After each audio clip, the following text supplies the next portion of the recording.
Hello. Hopefully that's not gonna fall.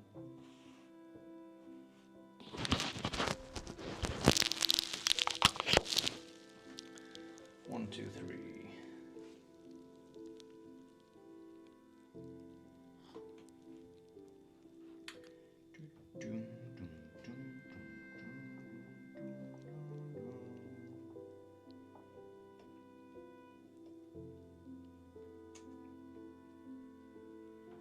Good morning, afternoon.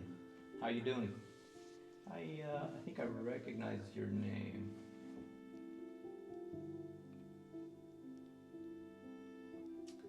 Boom, boom, boom, boom, boom. Boom, boom, boom, boom, boom.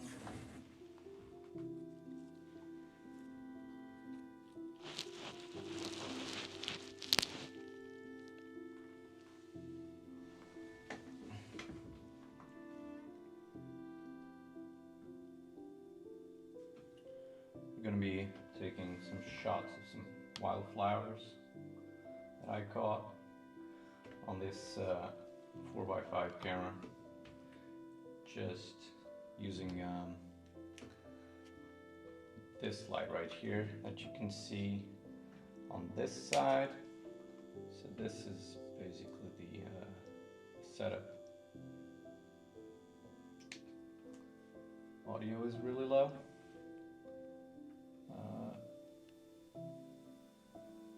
How about now? Is it okay now? I have the microphone here because if I put it here, I'm gonna mess with the audio. So hopefully now is better. I can put it here if it doesn't work.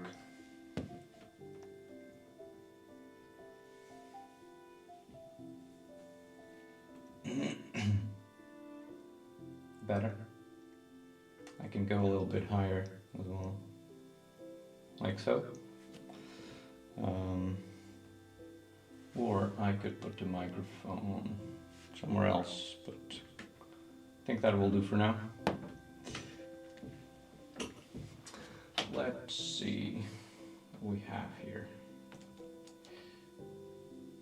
Gonna be shooting with a what I'm doing is basically just putting a flower in a clamp, and then hopefully we'll be able to frame it, focus it. All right. That is an enlarging lens, so we'll have to do it like that with the cap on and then off. I have no idea about exposure times because I don't have a working light meter, but I have some reference values that hopefully will work. Hopefully. We can probably how do you call it? Exposure stack.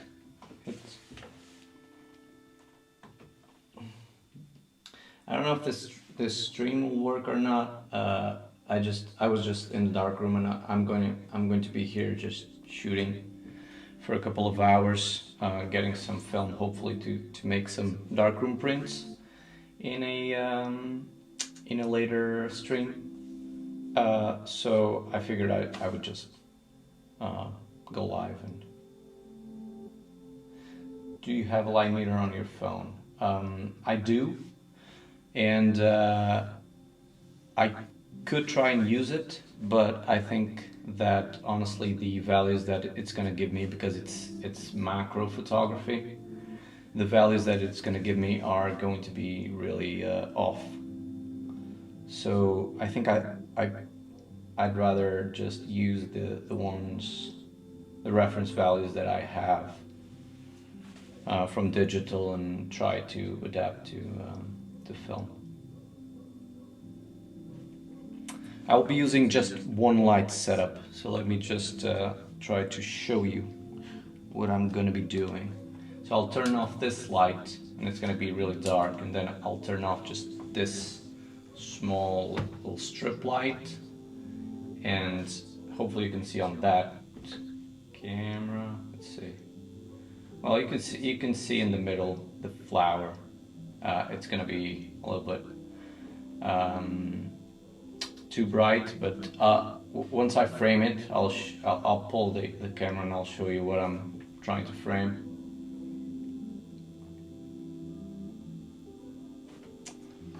But yeah, for now, let's try to frame it how we want it, and then we'll light it. This is a little bit low though. I didn't want it to be as low. I think I'm going to have to focus like that, otherwise I'll have to use a dark cloth. But if I do it like this, I can see better.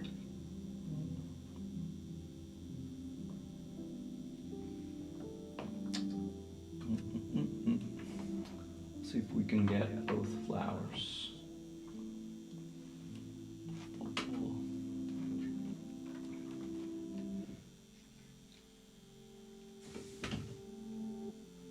So it's darker.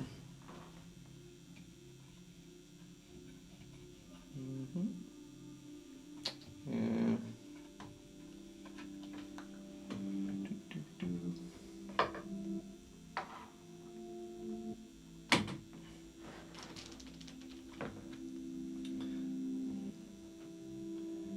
How would I go about framing this? Like so, maybe? Like that, possibly. I want to have them a little bit backlit. At least that's the original idea. But I'll have to put it both on kind of the same plane, so that they can both be focused at the same time. I don't know about these two flowers though. Not particularly enjoying. I fell. Just post it to my social, see if we can get you some more photography viewers. Hey, thank you so much for that. I really appreciate it.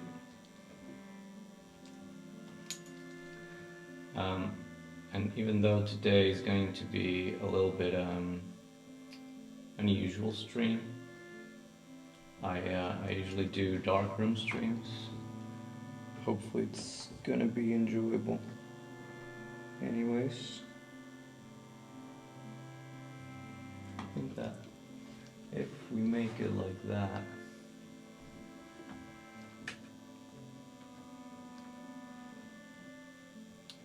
oh my god, this is so hard.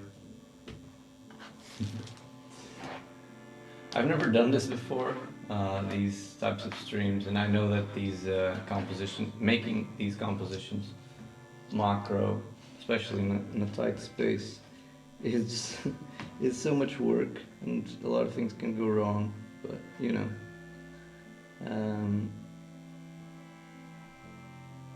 I have no problem failing, and I feel like sometimes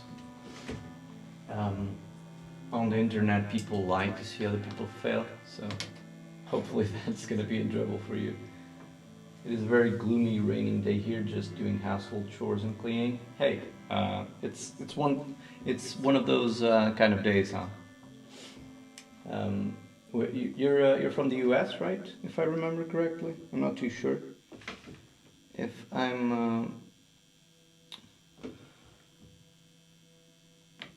am mistaking it from someone else, but. Had my first spring flower bloom in our garden. Got a nice photo with my new 40mm pancake lens. Oh, nice. What camera did you use? Digital or were you shooting film?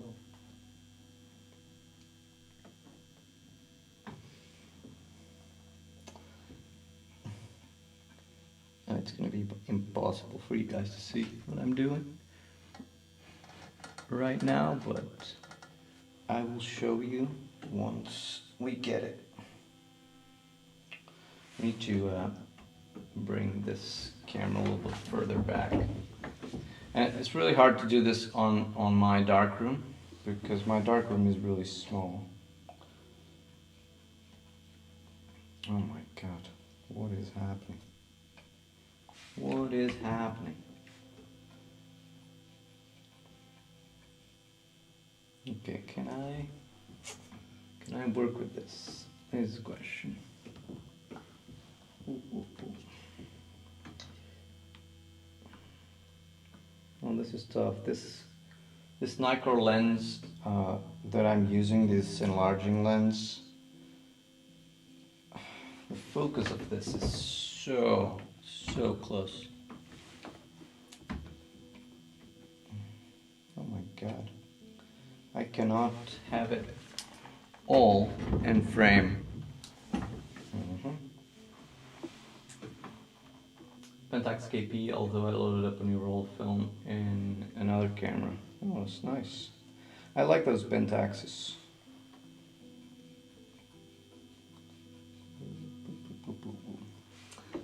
Alright, let's try and... because it works like that, but it's gonna... Oh, I know what I'll do. I'll do it in horizontal, because I'm having trouble... I'll show you. Let me see if I can show you here. With the GoPro, what I'm doing. Come here. Let's see if I don't mess up anything. I will wanna. So, you see, that's what I'm composing, but I'm having trouble because I'm gonna be using a 6:9 aspect ratio on 120 film. This is not 4:5. So I have a little bit of a mask, but hopefully with a horizontal kind of framing, I'll be able to get everything there. That's the idea. Anyways.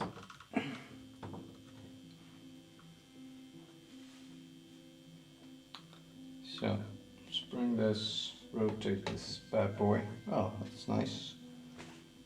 That's really nice.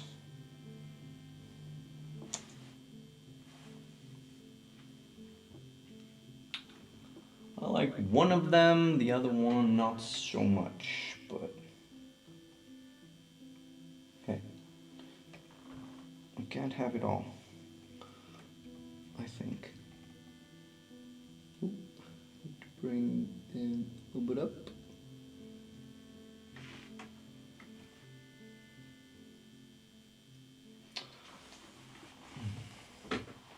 So that works a little bit better. Look at that.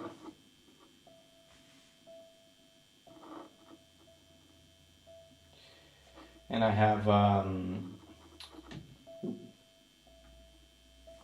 let's see, better there. It's upside down and quality is not, but hopefully there's something that you can see. Can leave it there.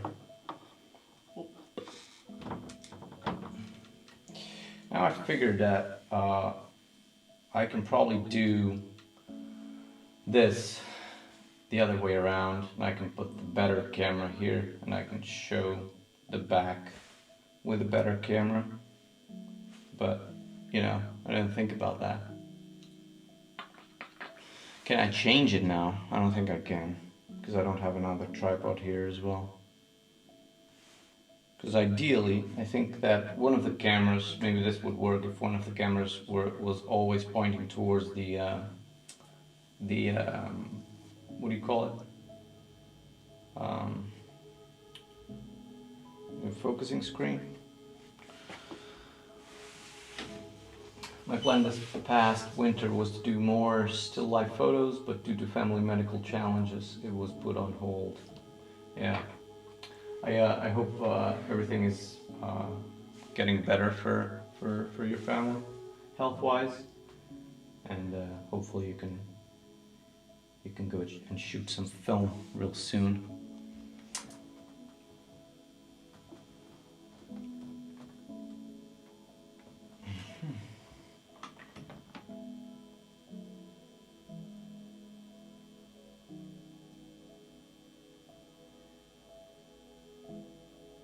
I feel like I can focus it better by moving the flowers than by moving the camera.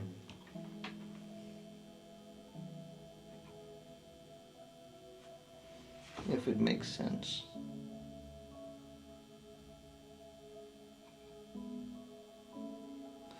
But I want this. This is nice, but I wanted to be able to see a little bit of the flower, like let's see if we can make that happen. Let's see if we can make that happen. Oop. Need to bring it up a little bit, I think.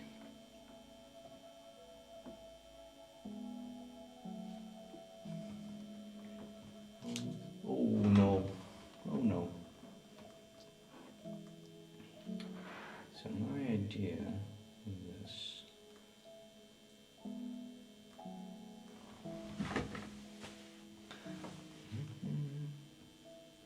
What happened?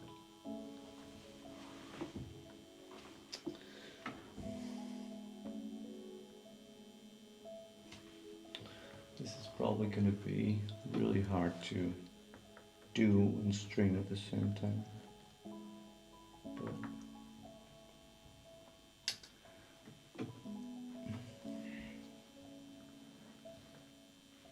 what if I just do one flower? I could do that. I think that's probably better. So we'll take one flower out. We'll just focus on one. Because right now, these two are giving me more problems than they're solving.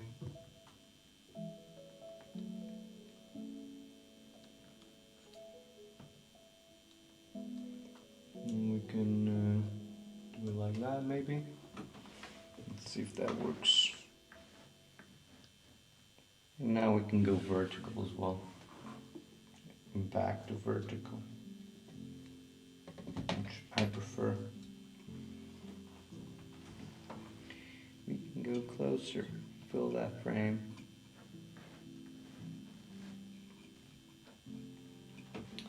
Where am I going?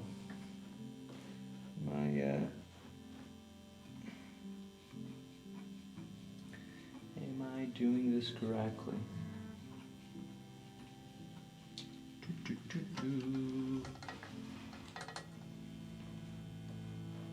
Come on.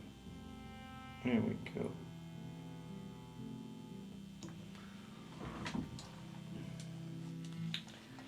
That, there's some.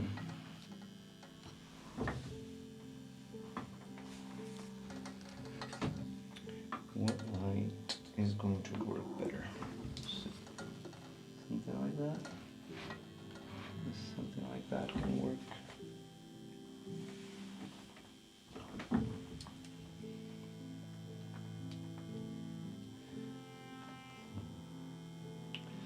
I'll show you what I'm doing whenever I get the chance.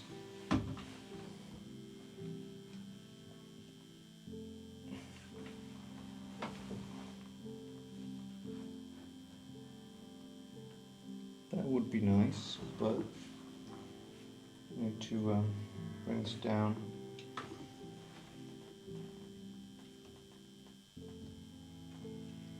Oh, bring this up rather.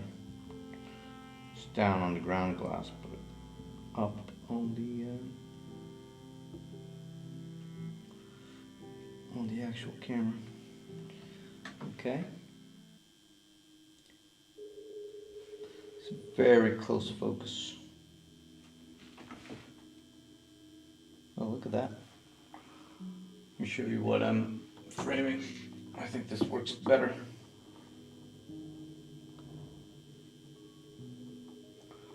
see the flower. Ooh, it's right. It's that nub right there. It's a really small, really tiny flower. So let me change the view.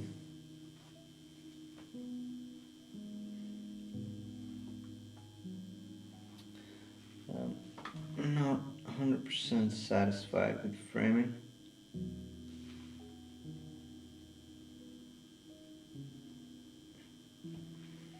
Now the focus appears to be okay. I was a little bit. Oh, I wasn't too smart because I should have set this up a little bit higher, so I don't have to scoot so low. Because right now, oh, but that looks nice. Is the middle nice and sharp? Let's see. Let's see if it is.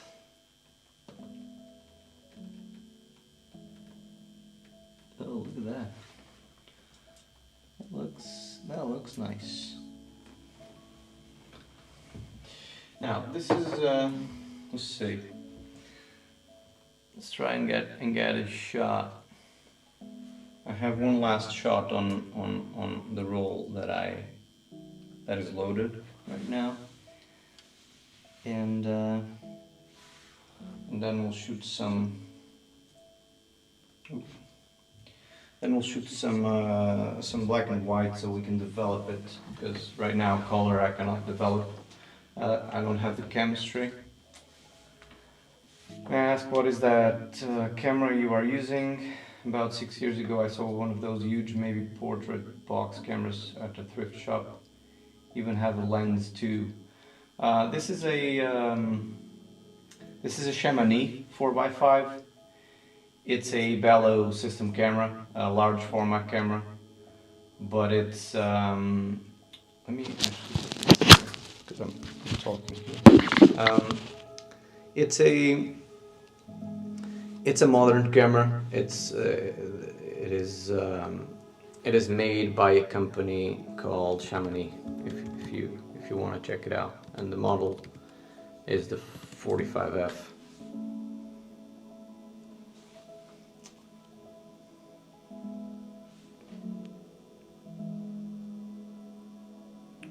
That is nice. Let me check one thing.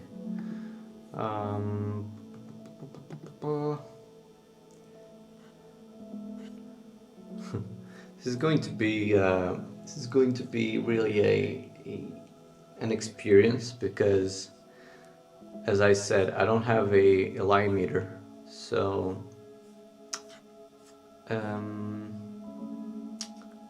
we're going to have to adapt. So the metering that I have, reference values that I have are as follows. So let me cover the lens for a little bit. Let me get that and get that. Put this here so we can turn it on and off better. Okay. So these kinds of setups usually are 100th of a second at f2.8 on ISO 100 on a digital camera. But we have to account for a lot of different things. One of them is Bell's extension factor, the other is if the film is expired or not, and then obviously adapt to the f-stop and the film that you're using. So we're going to be using f11 to get a little bit of a nice plane of focus, not too shallow.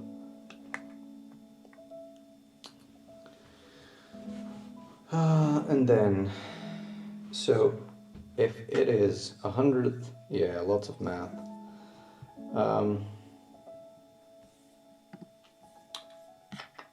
Let's see.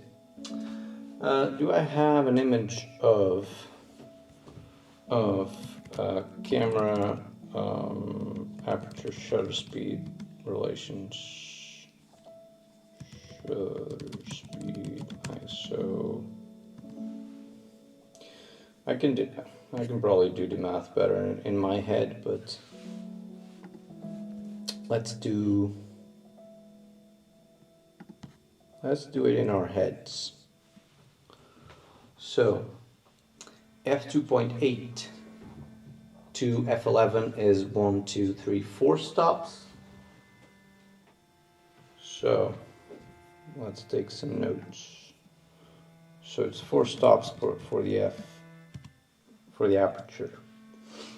And then the film that I'm using is this last shot that I have loaded is Kodak E100, but it's expired, I think 20 years, for 20 years expired, so we'll do 2 f-stops for the film, 2 stops for the film, rather, for the film, and then we need to account for the bellows extension factor, which is, where's my tape? Oh my god, everything's being used for something, and I have my tape holding the flower, so I need to get something else to hold that. Oh. Why am I such a mess every time I'm a mess? Oh my god. Let's see if we don't move this. Take the tape out. Put this. Okay. So this is, the bellows extension is 25 centimeters, which is, this is a 50 mil lens. So the bellows extension factor is going to be, so this is 5 times. It's 5 times, that is what? Probably 4 f-stops? Something like that, I think. Let me see. I think that the bellows extension factor is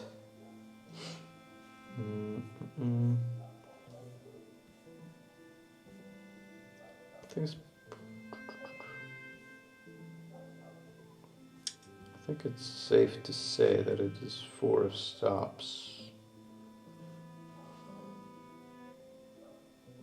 So if it's, yeah, probably like 4 to 5 stops. 4 to 5 stops. Let's do, let's see. Oh, not that. Let me change that one. Put it a little bit smaller. Let's do 5 f-stops for the bellows extension. And then we have the reciprocity failure, which we'll see. We'll see what happens. So 4, 6, 11. 11 stops of compensation we have to do. Is there a tool that does it automatically?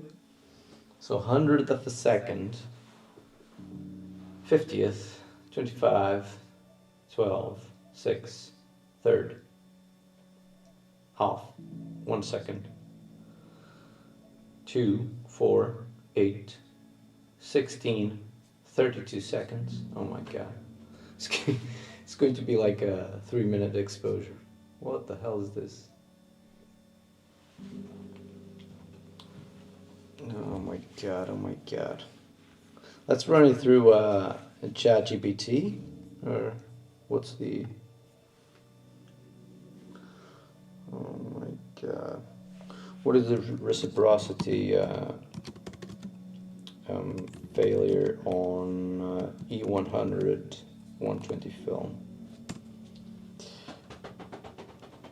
Minimal. Up to 10 seconds, and then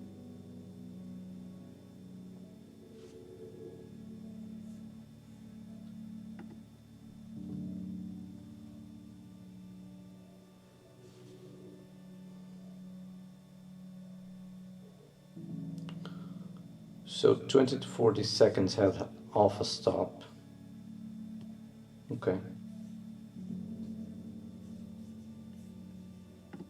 It's not too bad. That is not too bad. Let's do...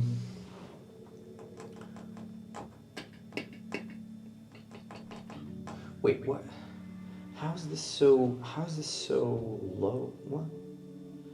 It's because of the bellows extension, isn't it? Because I was using like 10. Let me do the math again,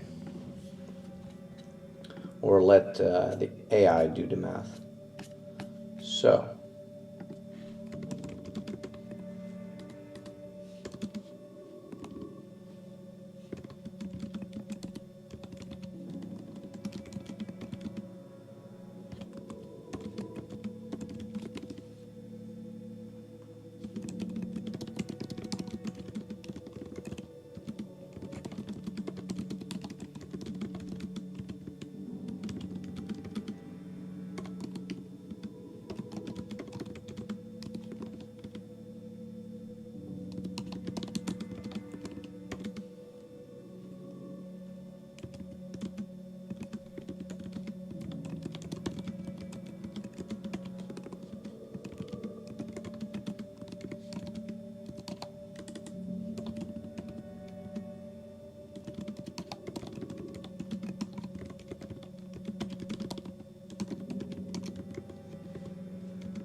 See if it does, the math checks out.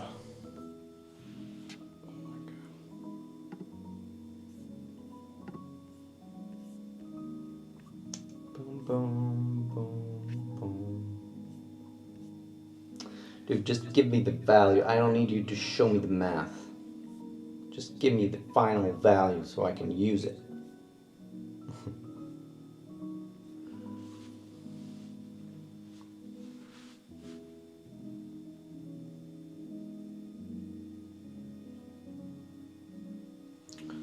So it's giving me 13-second exposure. Interesting. 4 stops for that. It's 4 stops for that. Which I put 5, but you know.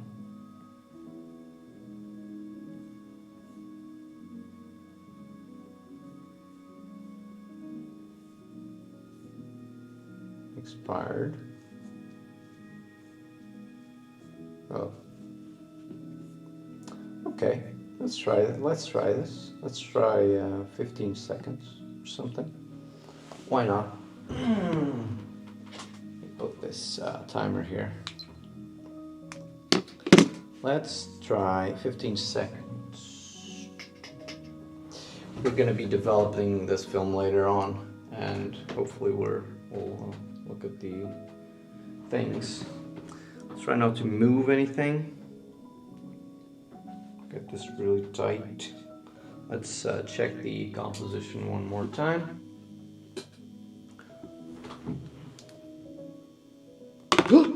No! I hit the flower. Yeah, I have to just a little bit.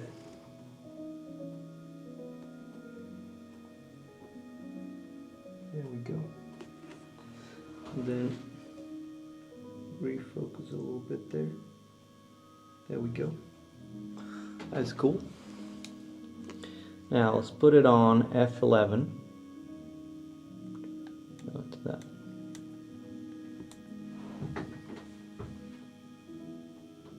It's gonna be nice and sharp.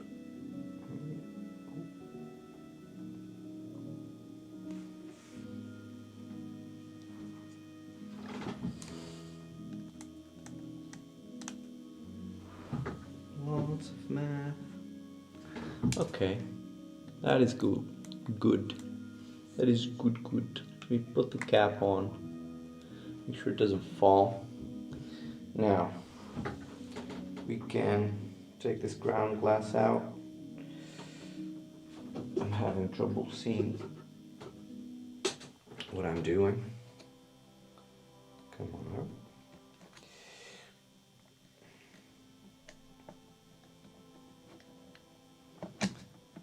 I don't want to move the camera too much because, you know. Alright. We're using this Horseman focus. Horseman 6x9, 120 back.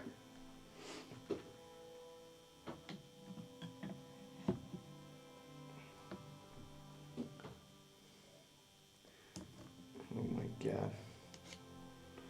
Okay. Don't move too much. Yeah. Now hopefully that thing is good. Now let's turn this off. Take the dark slide out for 15 seconds. Oh my god, just fell.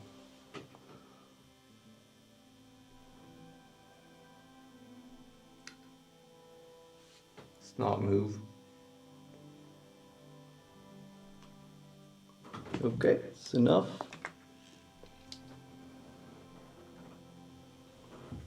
Ooh, where does it go? Okay, that's one exposure done. I'll do the same exposure on, we'll take this film out. I'll do the same on the next black and white, and we'll shoot 8 frames with different flowers. We'll do probably like 4 different compositions, and then we'll develop the film and see if we got something. I just wanted to get this the film that I have here done so that I can load another one, basically. I've never unloaded this back. A friend of mine from Scotland just lent it to me. So I don't know if this is all wind up all the way or not. So let's see. It is. It's cool. That's cool to know. Look at that.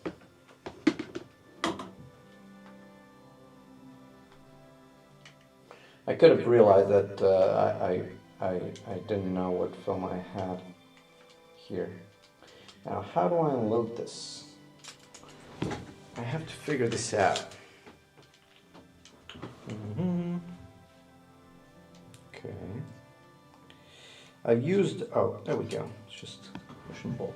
I've used 120 film cameras before, but never these sort of backs. Come on. Look at that.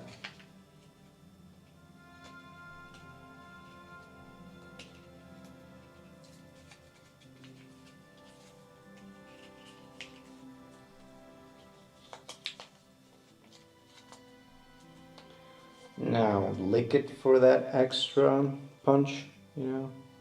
That's the big taste. I've missed this. I haven't shot 120 in a while. I forgot about the licking part. There we go. See, roll of 120. Now, for black and white, we have these two.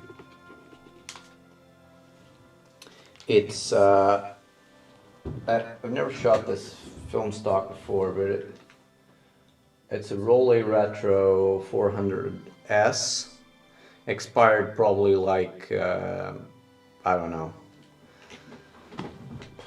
5 to 10 years ago. And we have Ilford Delta 3200, which I figure will give me very short exposure times. And because I'm shooting with this enlarger lens, I want the exposure times to be somewhere between like 2 to 20 seconds so that I can control and not have it be a problem. So I think I'll shoot this Retro 400S. Load this in.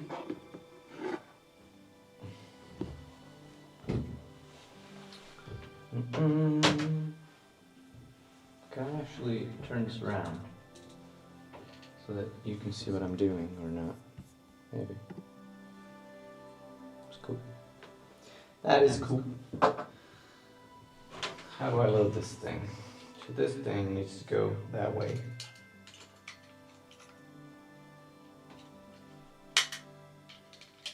There we go. And this thing. Oh, I also have a Kodak Portra 160, but because I wanted to develop this, and I don't have C41 chemistry. I don't think we'll need to be doing this black and white. I don't know if this film is any good even. It's been just sitting in my darkroom for a very long time. So hopefully it is, but I don't know. I guess we'll find out.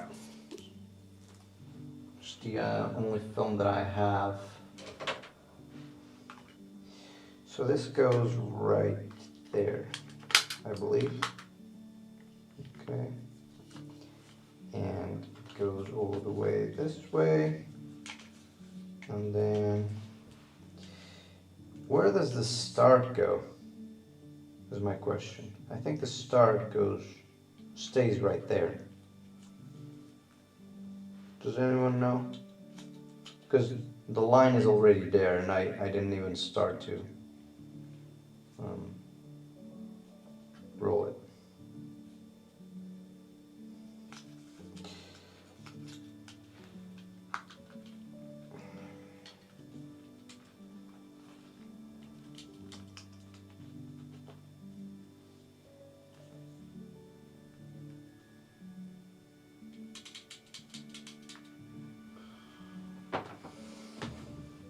I've loaded it once, but okay,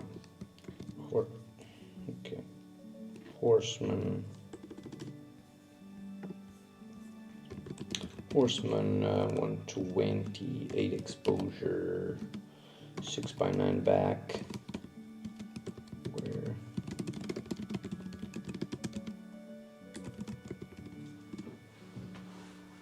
See if we can figure it out.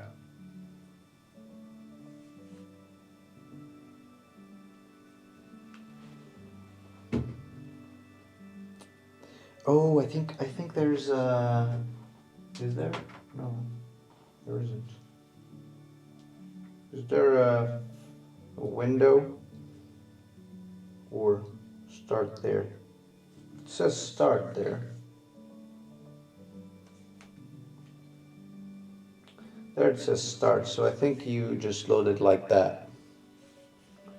And then you wind to the first frame.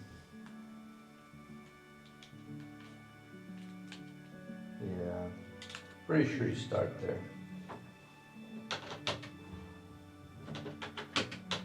If not, well, it was a fun experience.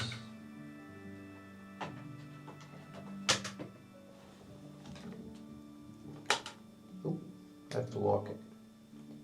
Is it locked? No. No, it's locked. Doo-doo.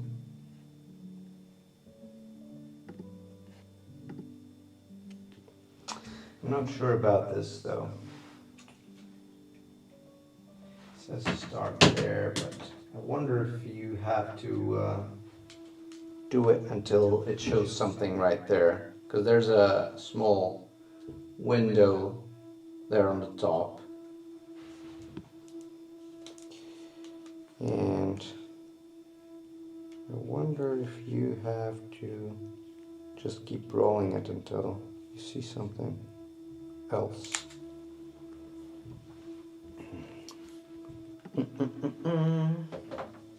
I should have probably figured this out earlier and not be doing it here, but hey. But hey.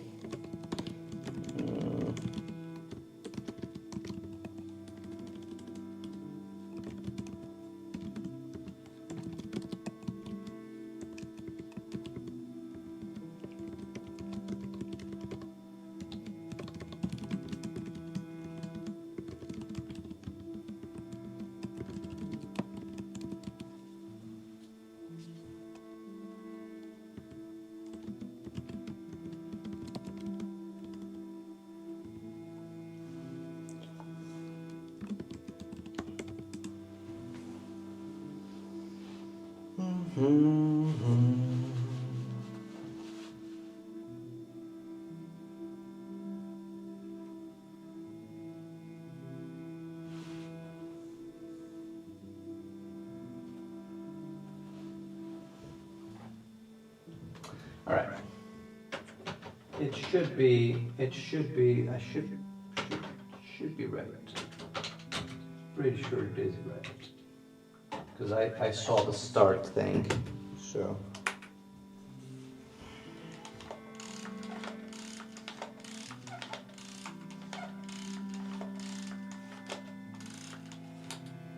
Now it's on 1. It's on 1. So let's keep going. This is the experience of every photographer. Take time to get things set up, get things right. Yeah, there's no shame in not knowing. At least I don't feel any shame in not knowing. I've been shooting film for many years, even though I'm not particularly old or anything, but there's still, and there will still be always a lot that I don't know. And this is one of those things, you know.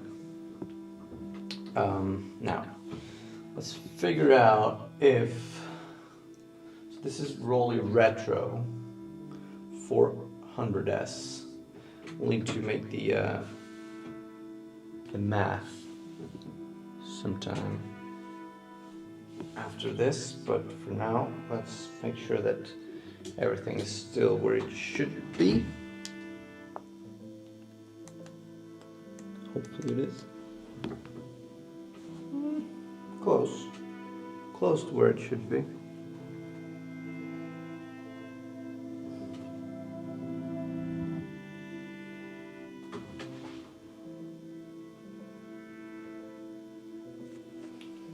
Hey, look at that.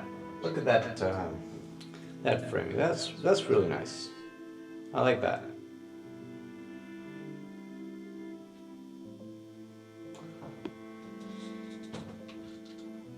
I was never particularly into flower photography and this macro thing. But hey, it's nice to experiment on things.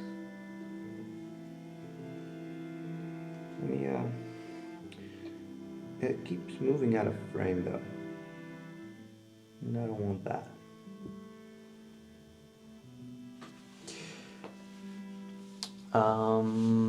There is a website dedicated to bellow extension compensation. They have the math. Well, it's basically, so the math that I use is basically, so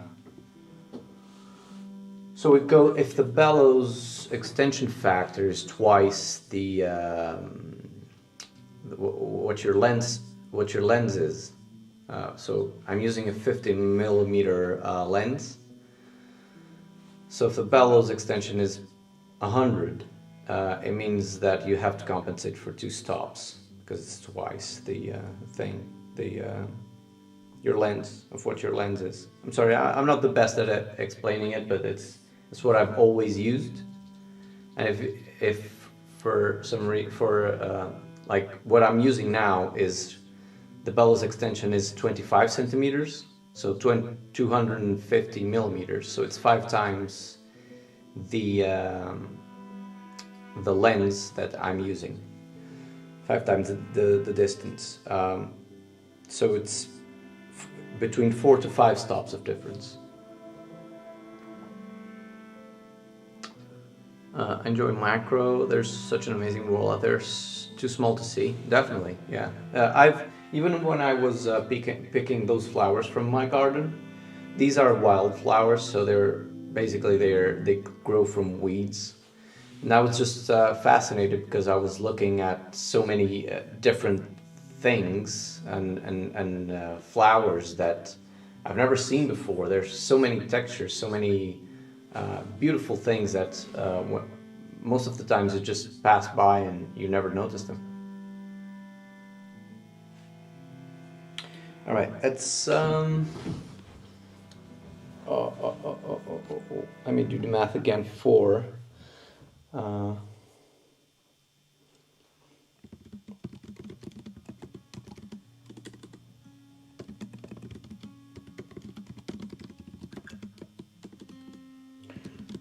the other film.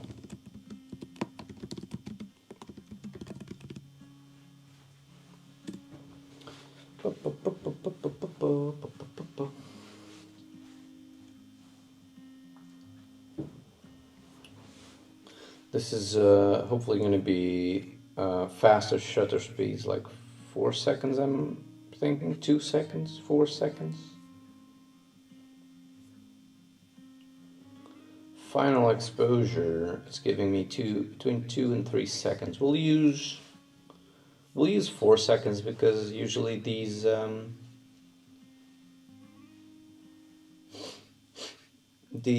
films, these black and white films, are kind of forgiving.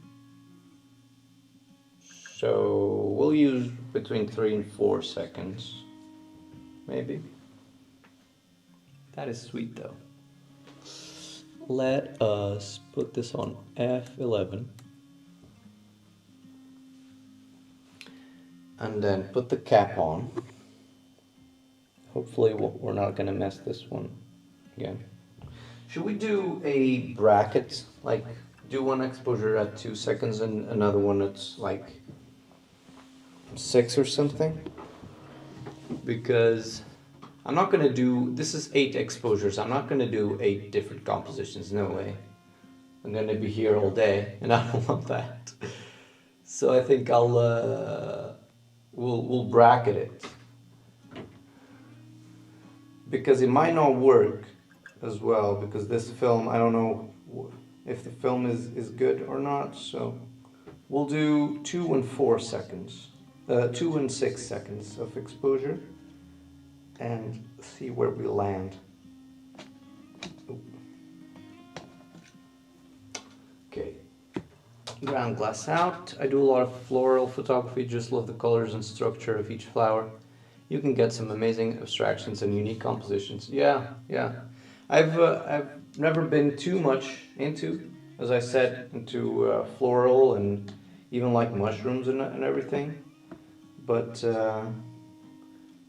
I'm thinking about changing that because I enjoy, like commercially, I do a lot of product photography and food, and sometimes there's really nice textures that I really enjoy, and I enjoy this part of product photography. But yeah, I've never done too much of it, especially with film. Is everything set up? I have that. Let's do.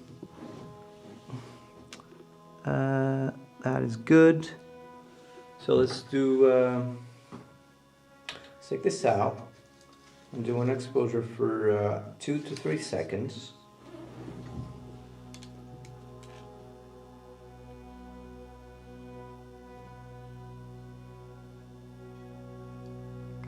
Okay, this one is done. And then let's do another one for 6 seconds.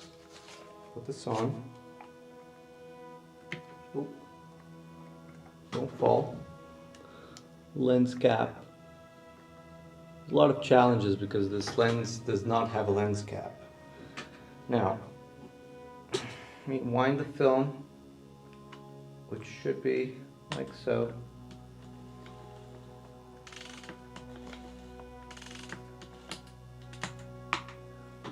Let's do another one for 6 seconds.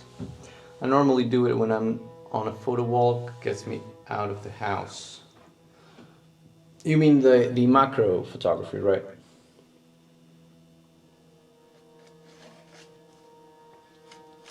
Alright, let's do one with 6 seconds.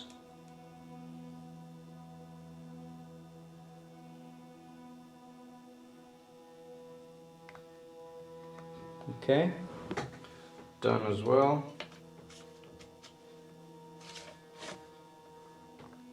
Alright, can you stay there? Now, let's wind the film again. Yeah, macro, yeah. It's nice, especially in this time of the year, because there's a lot of flowers booming and blooming. I like flowers. Mushrooms, yeah, but not the biggest fan of mushrooms. But flowers are really cool. All right, let's say goodbye to this one. Let's it's this little fellow. See if this focuses. Come on, focus. That's what we were shooting. And let's pick another one. We have some really nice ones that I wanted to try. We can do a composition with this one. I'm sorry, I don't know what they're called. Come on, focus here. Boy. Focus. Some nice textures there. I will do a composition with these, but these will have to be with another lens, because this is like a really big sort of bouquet or whatever. I have a few others that I can use, but I wonder if this would work well or not. It smells good. Let me think. There's this one as well, which I like. Can shoot this, but this one needs another lens as well. I think I don't think I can make a composition just using this macro, this enlarging lens. So why not we? Oh, this one closed. I brought it. It was all open, and now it's not doing too great. So we're not going to be using that, nor this one. But maybe this one. This one is nice. Look at that. This one has potential. I think I'm gonna. I think I'm going to, because all of these will require a little bit more room. So I think I'm gonna change this lens to a regular large format lens. This is a 150mm, but I figured that it's gonna be enough to do what I want to do, but we'll see. We will see. It will allow me to make bigger compositions. At least that's the theory. If I can get a nice composition of these, They're gonna look nice, but there's a lot of, I don't know if I will.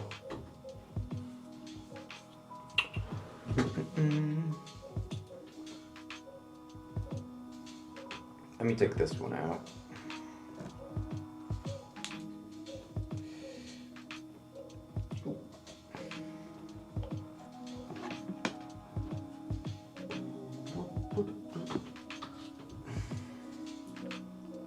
Put the ground glass back in.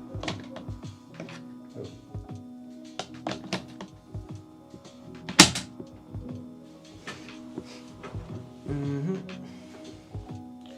Now, let's get this light and let us see if we can make another rough composition. Let's see. Let me take some of this out.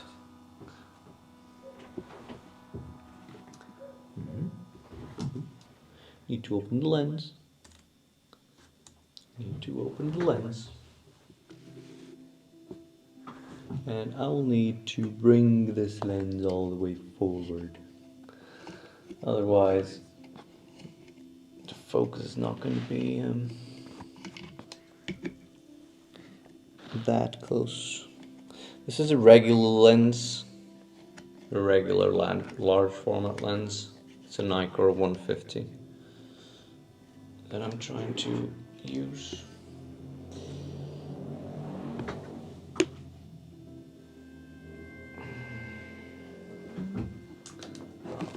Probably need a little bit more space.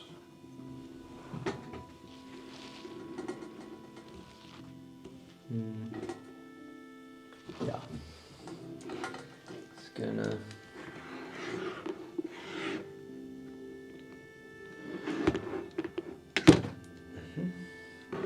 change the setup here a little bit because that needs to go way back. Probably bring this camera back a little bit. And let's see here what we can do. Let's see what we can do.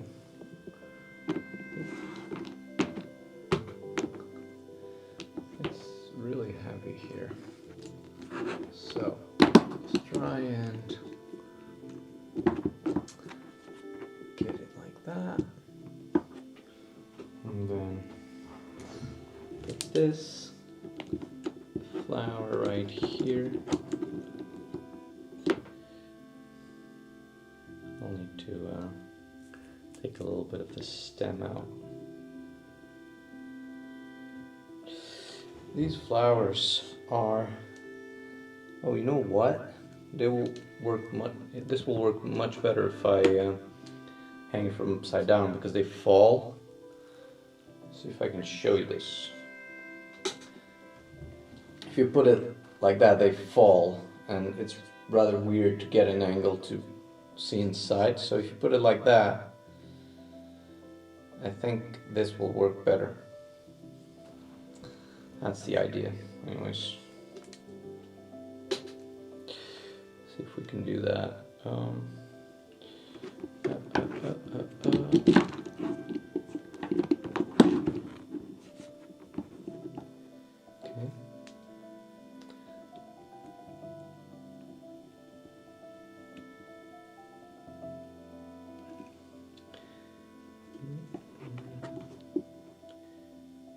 See if I can rotate it towards where I want it to go.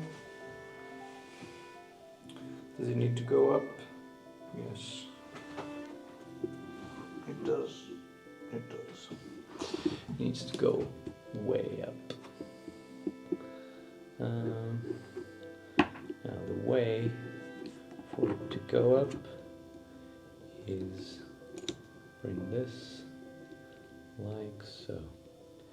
I'll even do it like that.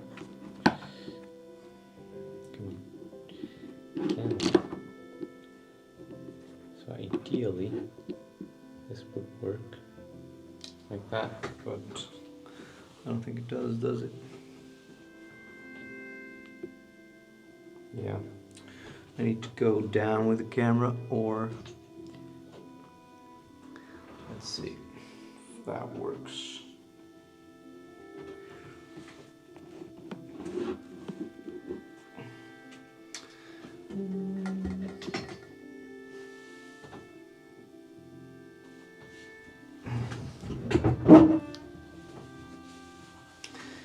Doing a bit of caretaking right now. My lunch for my dad. As he recovers, he's doing great. Oh, that's good to know.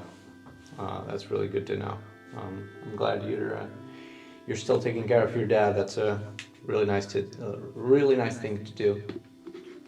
You know, it's the way of giving back for all that time that it happened the other way around.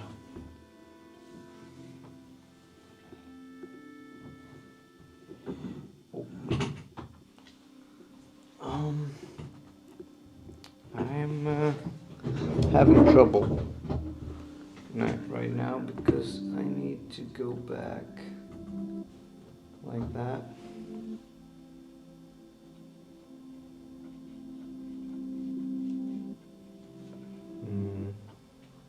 Even more back? No, forward. Forward. Hey, that's nice. It's not bad, but I'm seeing a little bit of the clamp, which I don't want. No. Ideally I would want to hide that.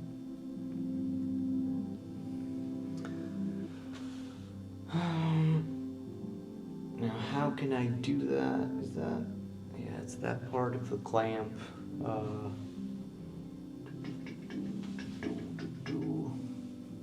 What to do.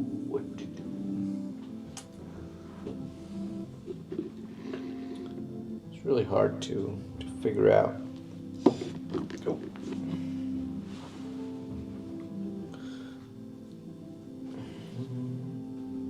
Need to plug this computer in somewhere.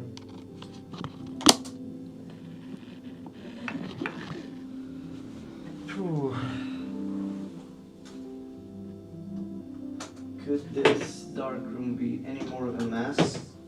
It could, but I'm pretty sure not by much.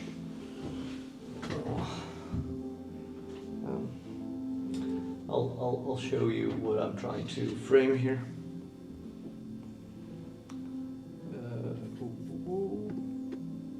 There we go.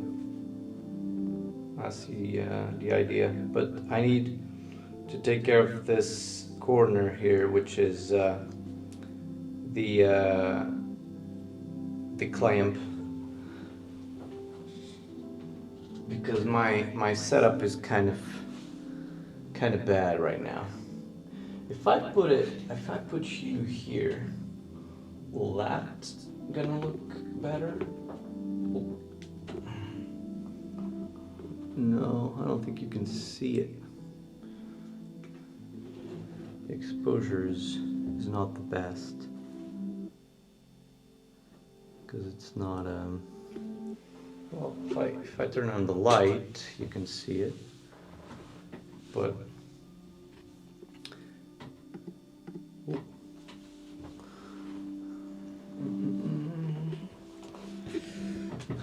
oh. Cramp.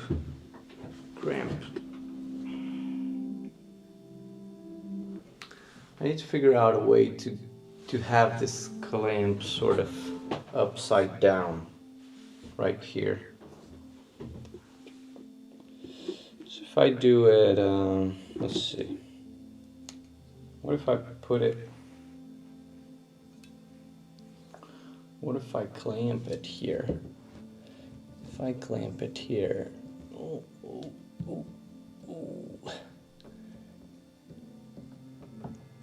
and then sort of do it like that,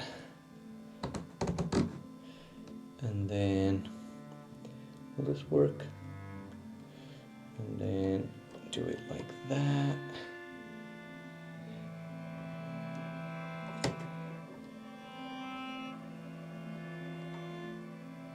do it sort of like that. Will this work?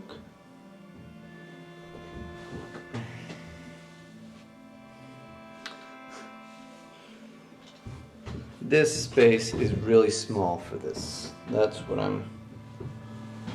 my conclusion. The clamp is representative of the harsh mechanical man-made world against the delicacy of the flower nature. That's a nice philosophical, how do you call it, thought or observation. That's the word I was thinking about. But yes, it is. Yes, it is. And if you clamp too hard, you're gonna smash the flower, which is basically what we do with nature nowadays. You know? But so is the man. So is the man. Hey, but I'm really enjoying this composition. Now, hey, look at that. Let's see if I can show you here. That's the,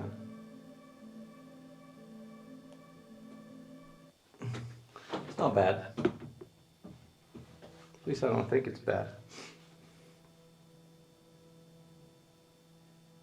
I like it. I like it. We're gonna do another 2. We're gonna do probably like 2 and 8 seconds for that one. Shall we? Oh, we actually have. No. We're using a different lens now, so the reciprocity, the bellows extension factor is different. So we're gonna need to figure out what we're doing here. So we have the tape again. So that is the general exposure, which I really like. And if we get this really tight, that's not going to move.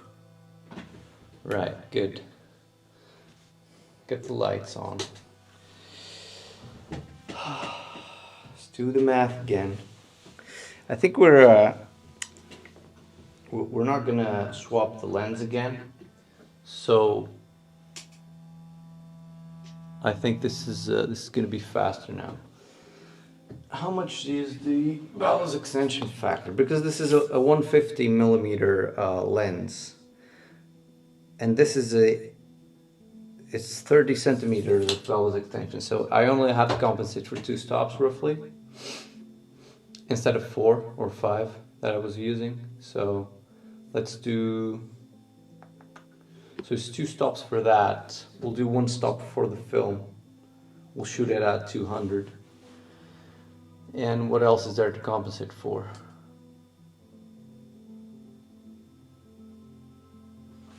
I don't know.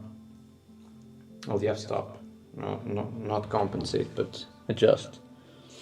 So, let's do the math now.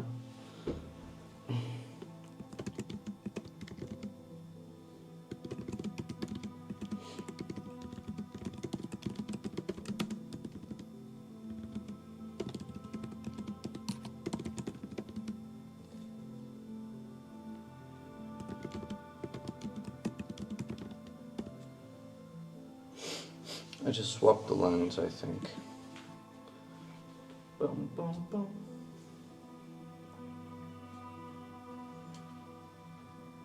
But I'm pretty sure that's gonna keep me what? Good bracket. Half a second? Really? I think we'll do half a second and then 1 second, or we'll do 1/4 of a second and 1 second. Let's do that. 2 stops difference. It's not really a bracket, but I don't want to shoot 3 exposures. Oh, you know what? Because I like this. Let's shoot the 3. Let's do a fourth, half, and then 1 second. Why not? And then we can compare. Now let's do a fourth, 1 second. I don't know. It's just a guessing game at this point.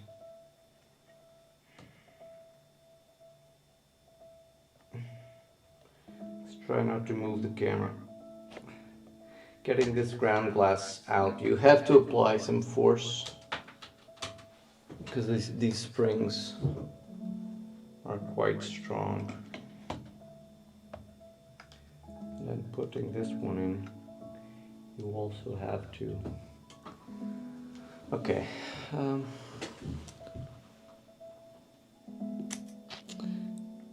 Let's see. Should I? Okay, this is F16.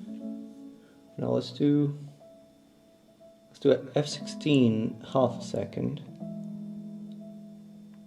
F16 half a second, and then we'll do 1 second and then 2 seconds. That's what we'll do.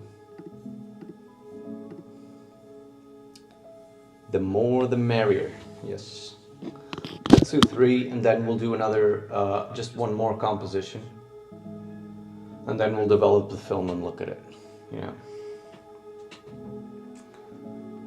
So, this is half a second. Stick that out. Let's get the light. Oh no. Where's the other switch? Oh, there we go.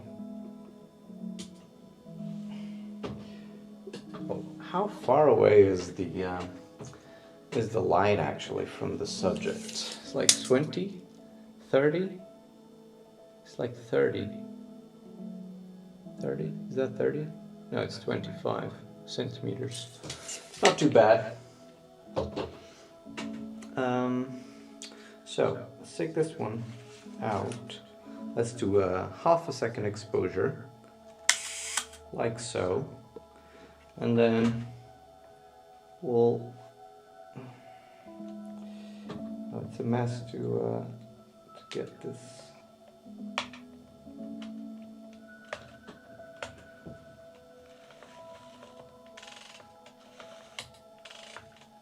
Okay, now we'll do a 1 second.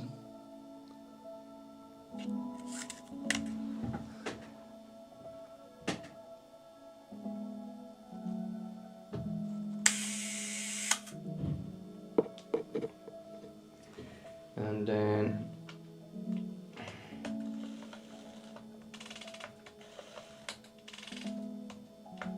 we'll do a bulb at 2 seconds. Where's the timer?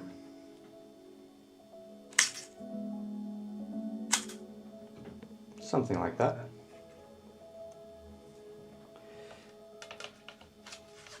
I think oh. Okay. Let's do turn on the lights. Let's do another composition. Let's pick another flower. And before nothing comes out of the film, I have to figure out the chemistry and everything because I don't have anything made. I'll have to do it. So we'll need to move all of this. And what we need to solve one problem at a time. You know, there's no point in suffering from anticipation. Is that the word? It is in Portuguese, but I actually don't know. I'm getting the film sweats watching.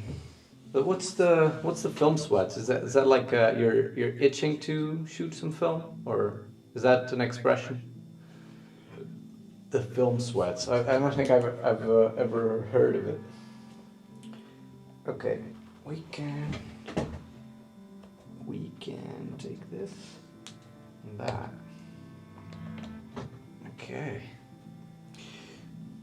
Okay.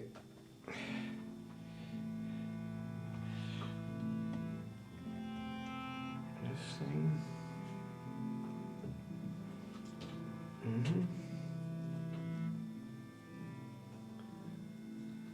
Come on, boy. Come on, boy. I wanted to do another composition of this. Now, I'm not gonna be having the whole flower, but like the middle stem, you know, and just like a. You'll see what I mean in a second. I wanted to do it like that.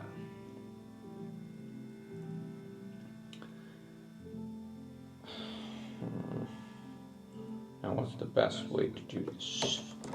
We can get this thing up and put it like so.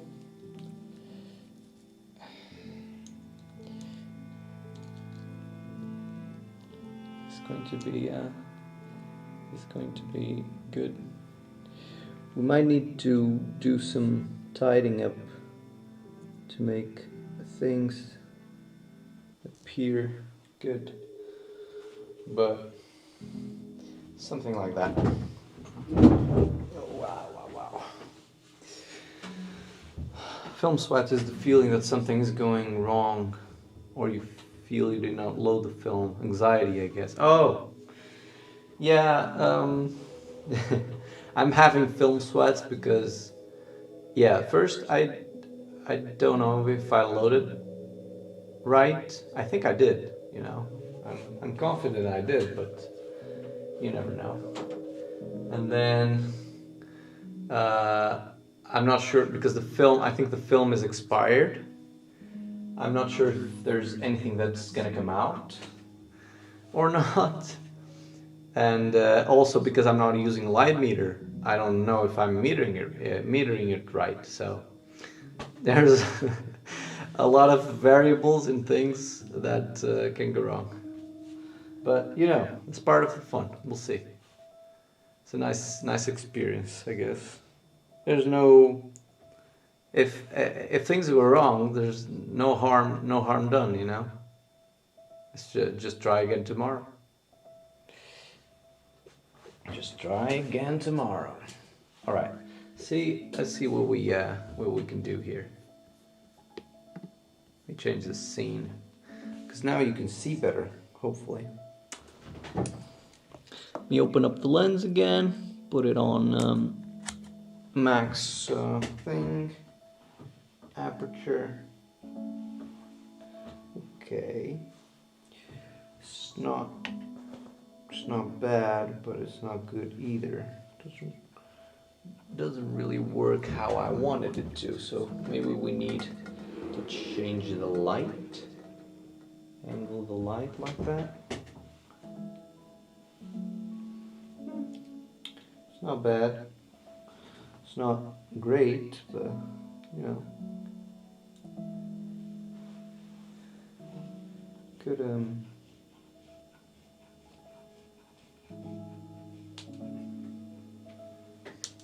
Where's my loop? Where's my loop?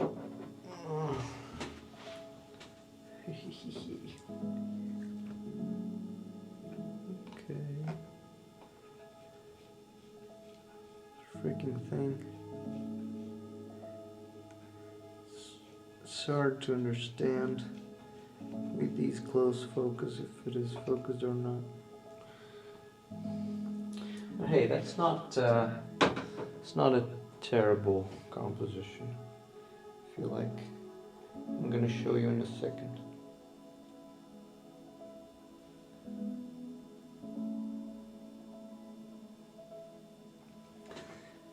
not focusing, what I'm composing is this.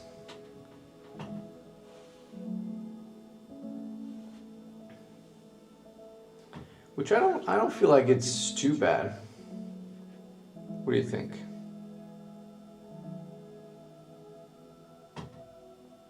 I could try to bring it up a little bit so I can.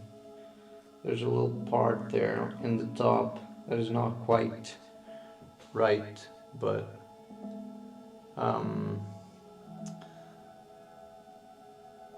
I would rather it be a little symmetrical, but let me try to see if there's a better angle for it.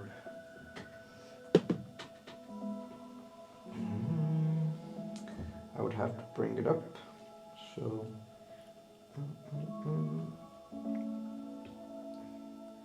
oh, great. Yeah, slight change, but I think it makes it better. It hides that corner, I think.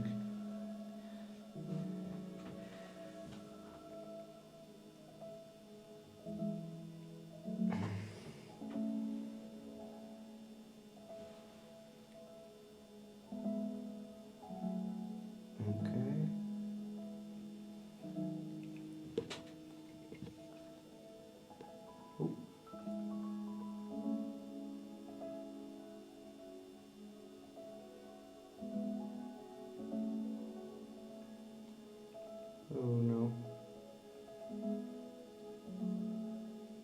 These micro adjustments with the tripod that I have are not fun.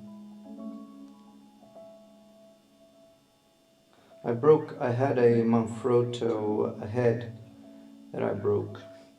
So now I'm using like a really cheap head that is not great, but as long as it gets the job done. Looks great, Art Deco looking. Thank you. Thank you. It's not bad. I like it. And the most special part about all this process is I'm enjoying it. You know? I wish I had some color film loaded so that I could shoot this in color. I could shoot. You know what I could do? I have how many exposures left? I have 3 exposures left, so I could shoot all 3 on this one with like a bracketed exposure, and then load some Portra.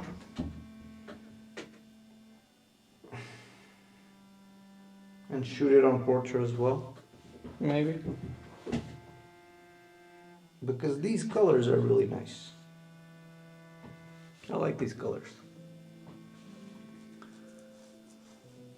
So yeah, I think I'm happy with the composition. I've adjusted it just a little bit. But that corner is not as, like this corner up here is not as strong. It was a little bit too weird for me, and now I've kind of hit it a little bit.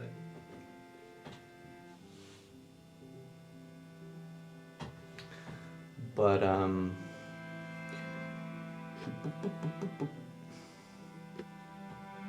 happy with this. So we will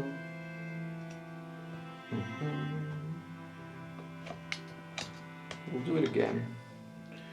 We'll shoot some of it again. Okay. Now that goes there, right? Oh, let me close the lens. So always close the lens.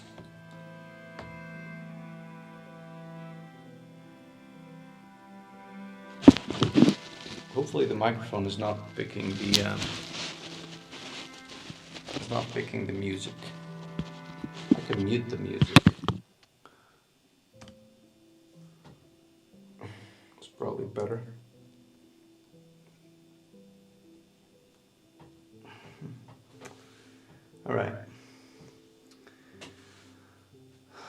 should we do, what did we do? We did half a second and then 1 second and then 2 seconds. Should we do that again? Or let's do like for this one, let's do 1/4 of a second.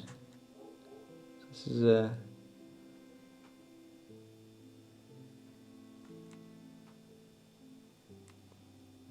let's do 1/2 a second, 1 second, and then 4 seconds. See if we can overexpose it a little bit and see how it looks. So let's do that. F16, that is looking good. 1/2 a second, that looks good. So let's take that slide out. All right. 1 exposure, and now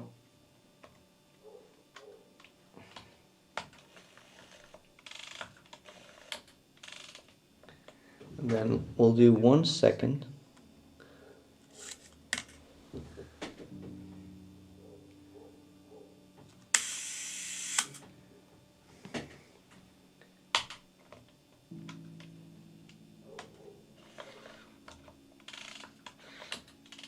And now let's do 4 seconds, just for the giggles. 0. Oh, I fucked it up. Let's do it again. I immediately released. I forgot I had it on bulb.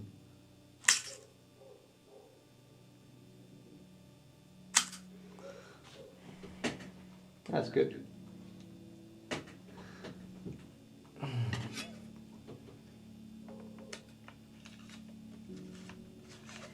Okay.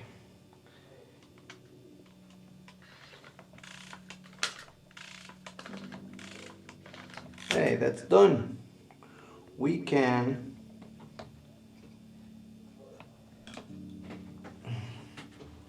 let's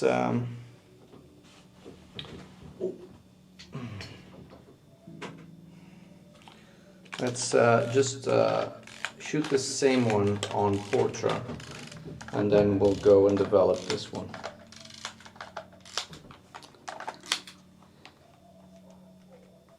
Just loads Portra. Oh, oh, oh, oh.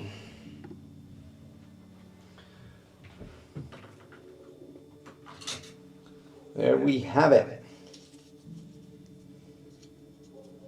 A roll of exposed Rolei Retro 400S.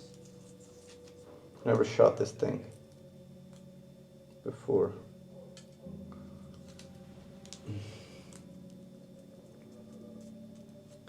Okay, that's the one we're going to be developing in a little bit. Hopefully, it's going to come out good.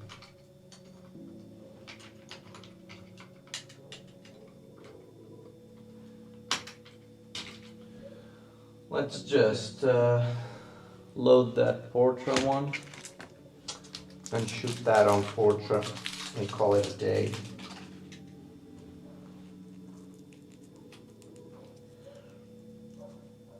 Save the rest of the roll for later. Need a bigger studio, but I love the use of the space you have. Yeah, I do need a bigger studio. This is just a darkroom, you know, that I use, and because I have everything just set up here, I didn't want to be moving this to another spot to take some pictures, so I just decided to do it here. Because as I'm shooting macro, I don't need much space, but just to move around, it's such a pain to just move around.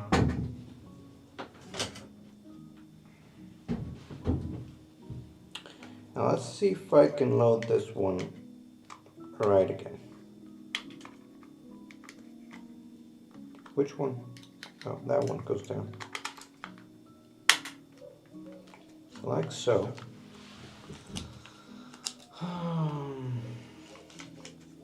Go there.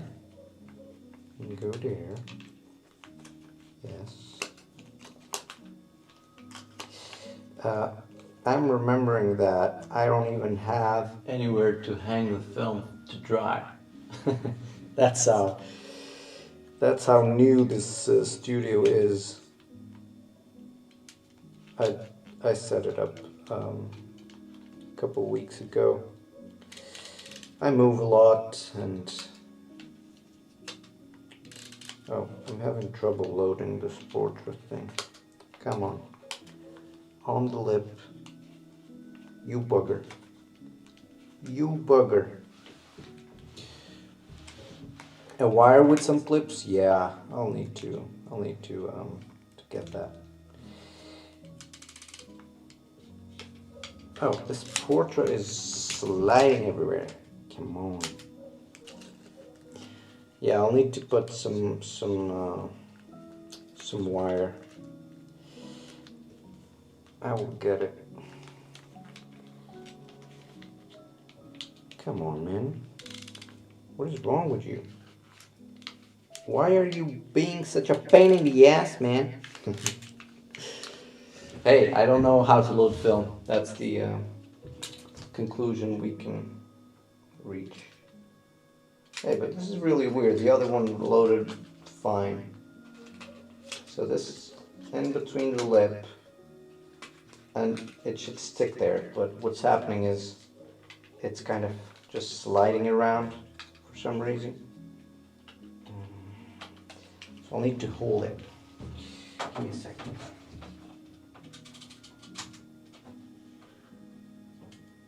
Hey, is this right? Should be.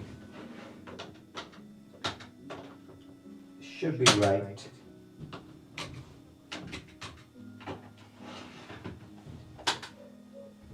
Boom. There we go. Film sweats. Yeah, man. Oh no.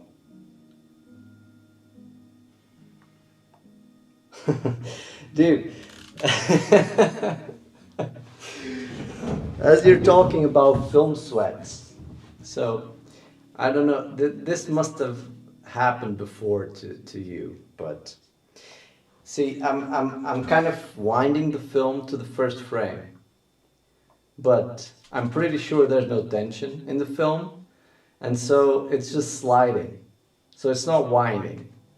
And imagine that you're kind of doing it, and you shoot a whole roll of film and then you realize that it wasn't wound up properly. I'm pretty sure that there was no tension in it. Now I could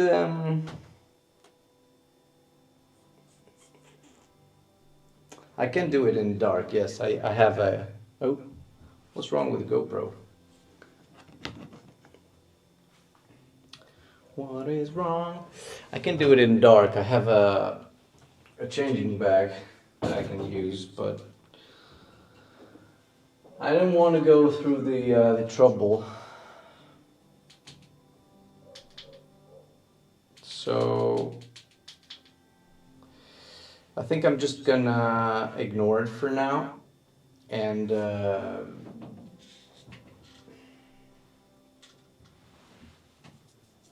do it later, maybe. Pretty sure there's no tension in it. Let me just check it.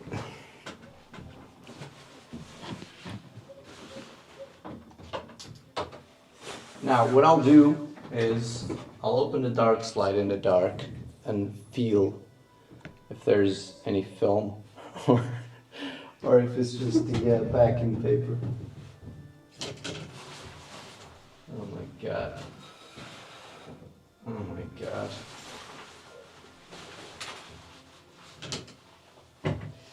Everything can go wrong.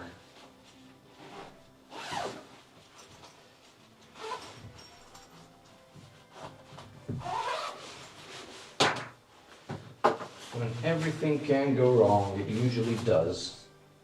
Take my watch out.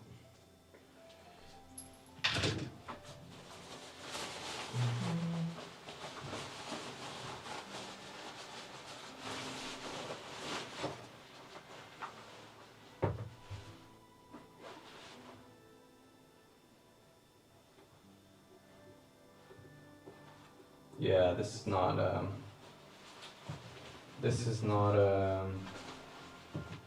film. This is the backing paper. I guess we have our answer. Now, to solve the problem, we'll need to take it out and roll it by hand.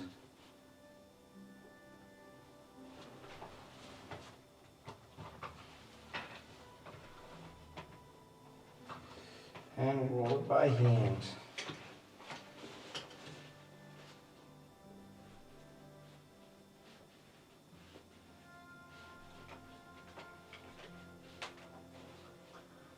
Hey, I'm wondering if that was a film now.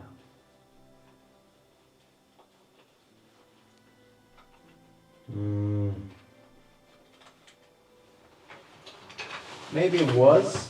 Maybe it was wound up properly, but let's do it again.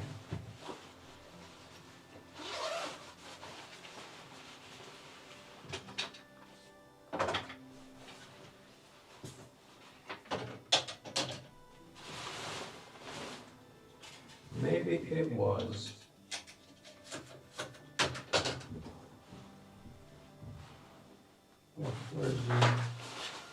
Where's the taking spool?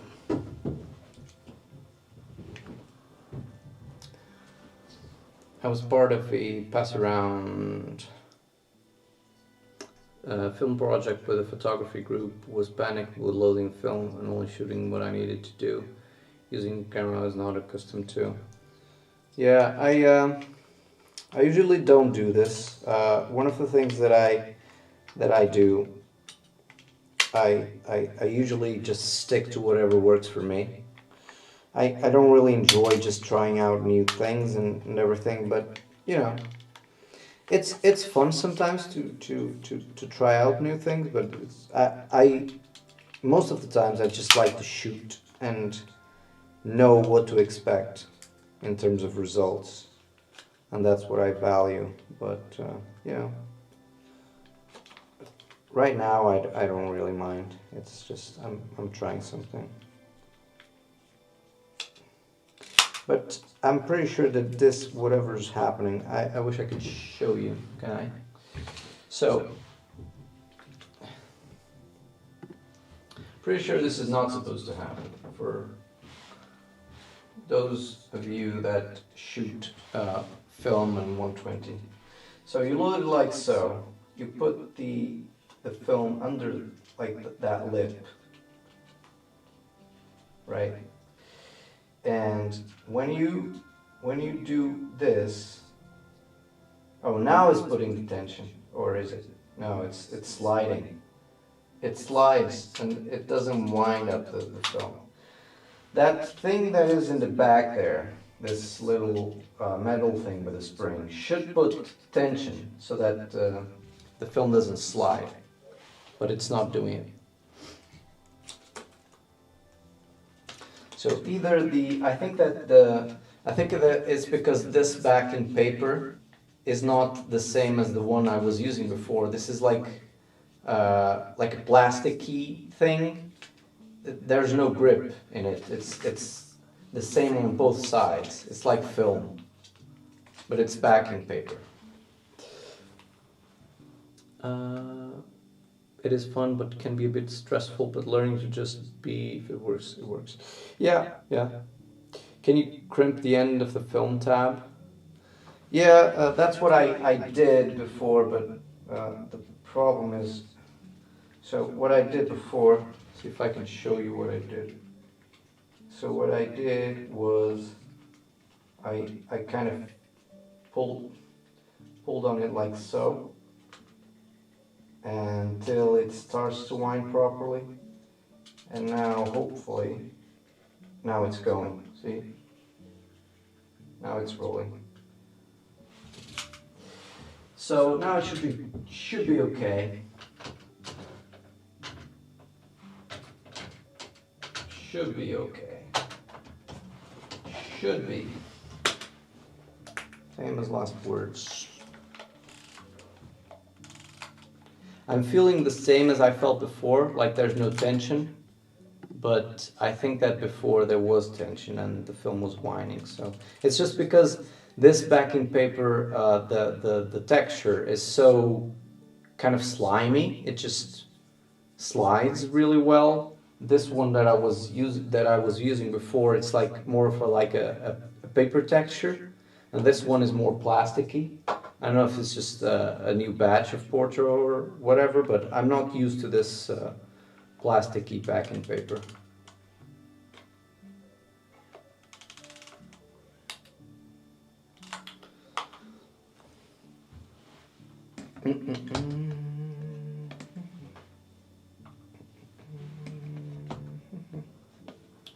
Let's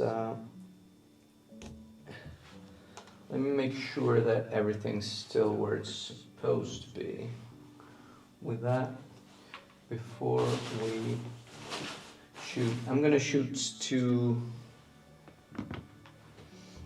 I'm gonna shoot probably like 2 images, half a second and 1 second, something like that.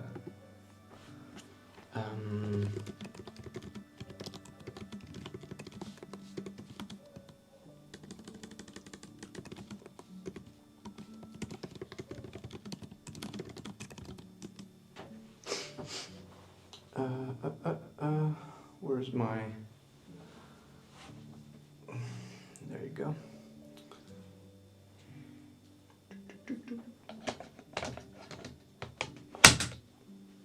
Let me make sure that my flower is still where I want it to be.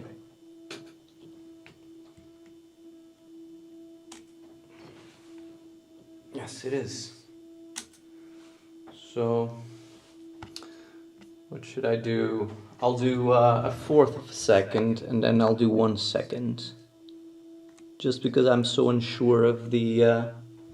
I'll even do a 1/4, half, and 1 second.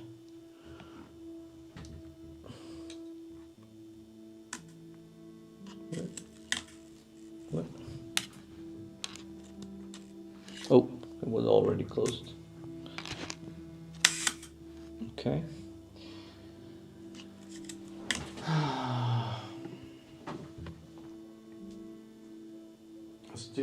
Let's do these 3 exposures and then move on to develop the film, which I'm also not sure of all the times. I'll have to make sure that whatever developer I have there is gonna work.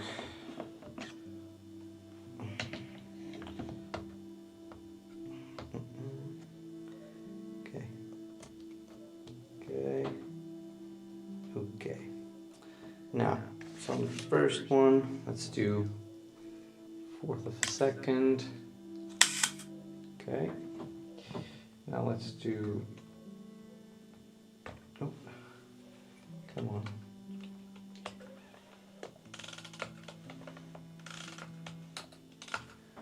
Oh. 1/2 a second.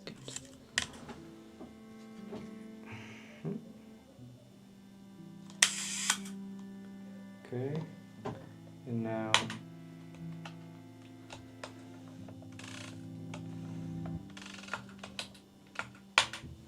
one second.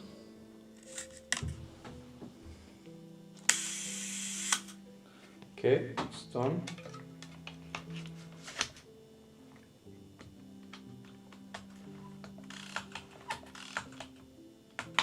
Cool. We can turn on the lights now. We can turn on the lights. I'm gonna put this away. I'll need to put something here so that I remember what film I have. Portrait. That will do. Portrait 160. Does that fit there?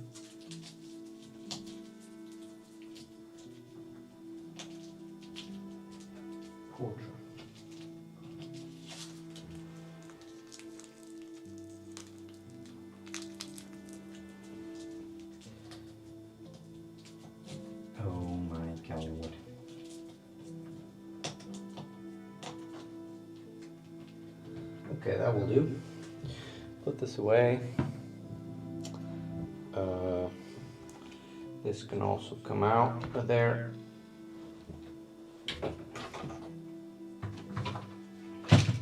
Hey, let's see if we can develop the film and check if we got some images or not. Put this away. That away. Oh, this light is hot. These Dedolite lights are really cool, but they're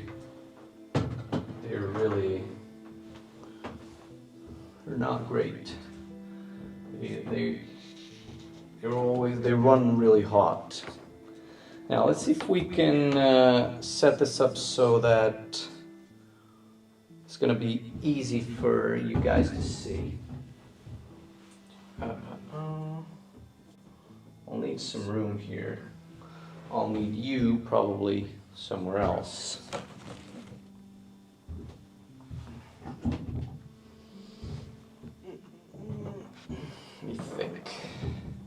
Let me think where you would do well. Probably here. Would you do well there? Or just stay where you were, but angle differently. Because I'll be working on this. Yeah, that will work. What about this one? Where do you want to go? Where do you want to go? Probably. I can go out there. I could put you on my chest and then you would be able to see, but nah, that's too much work right now. So I'll just try and figure out a place that would be nice for you to be. What about right here? Would that work?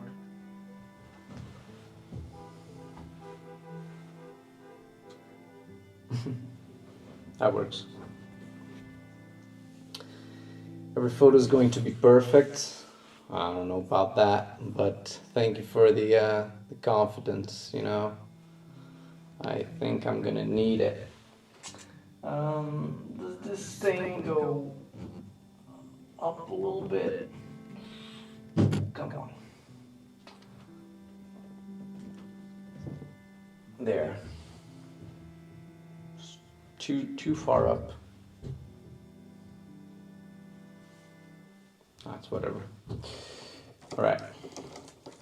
Let's see. There's cables running around everywhere. This is a mess. This really is a mess. I wasn't going to stream this because it's such a pain to figure all of this out. And I just wanted to have a really calm and chill, how do you say, session. But ultimately, I'm happy that I did. Now I'm going to use this Jobo to develop the film. I haven't developed film in a while, so this thing needs to be on the 120 setting, like so. So bear with me, we're gonna figure it out. Now we'll need a changing bag, because we'll do it in the light. What else we're gonna need? We're gonna need this thing. Cap. Gonna load that there. And then we'll mix the chemistry and figure out how long we're gonna have to develop it for. We have, it's probably better if I carry this and make it lower. Put it here. Is that better? Hopefully it's better. Maybe not too loud. Hopefully not too loud.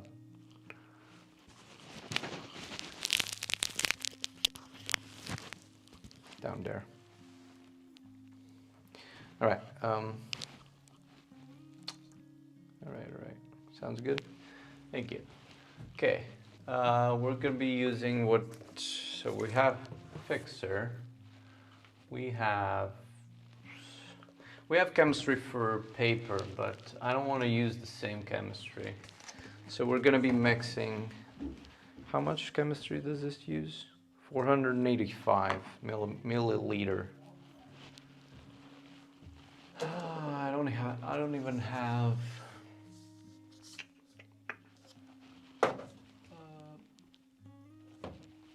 Can we use the at least the stop bath in the fixer, the same that we use for paper? Can we use for film? I usually just keep the things separated, but now I'm wondering if just for one film I can use the same. But I don't think I can because the fixer is kind of a different. Yeah, the fixer uses a different dilution. Yeah. I cannot. I figure it out. So I'll just mix 500 milliliters. But then I didn't want to dump it. So hey, I have some glass things that I can use, but these are glass, so it shouldn't be glass. I have those black ones. Sure, I'll use these two. I'll mix 1 liter of stop bath, and I mean the stop bath, I'm pretty sure I can use the one from. Yeah, the stop bath, I'll use the one from the paper. But I'll mix fixer, a different fixer. Some on the web say yes, but needed to be diluted. I'm not sure. Yeah, I'll use the same stop bath, and I'll mix a liter of fixer for paper.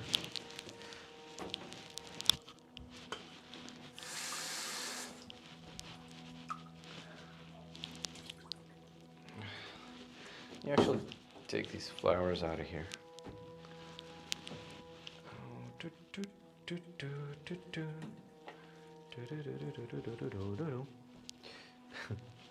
Where do you go? You go over there. So pretty. You're so pretty over there. So I'll use that stop bath. I'll mix 500 of. What is the developer that I have? Oh, I have 2 developers. I have Adonal, and I have Adox MCC developer. I'll use this this thing. What is the dilution? 1 + 25. So what is that? 20 milliliter for 20 milliliter for half a liter. 1 + 25, 19 milliliter for half a liter. Something like that. You pull out the calculator. So 1 to 26 and x to 500. So it's 500 divided by 26. Yeah, it's 19.2 milliliter. Adox products advertise their stop and fix products as being usable for both film and paper. I'm just not sure. Yeah, they can be used for both film and paper, but the problem is you're using like the fixer. I know that there's different dilutions for film and paper, so they use different dilutions. So you cannot use the one from paper for film. Well, you could, but you would probably have to adjust the time, and I don't want to do that. The stop bath, I know that it is usable, but the problem most of the times is, especially on the film, there there's some nasty stuff on the film, and I don't know if that's good to just pass on to the paper when you make some prints or not. I don't know, but I'll just keep it separated. I'll use the same stop bath because, well, it's stop bath. I don't think it's gonna be a problem, but everything else I'm gonna mix new. Okay. Now I want 19 milliliters of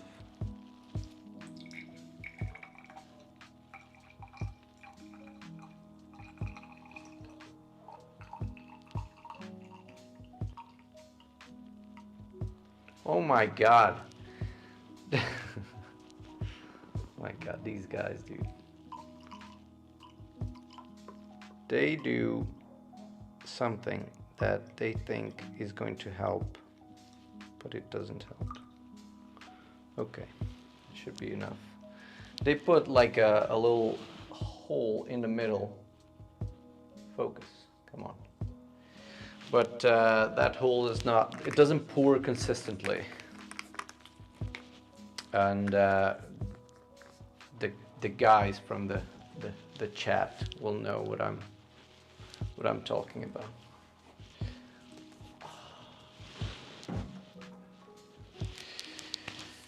It's hard to control.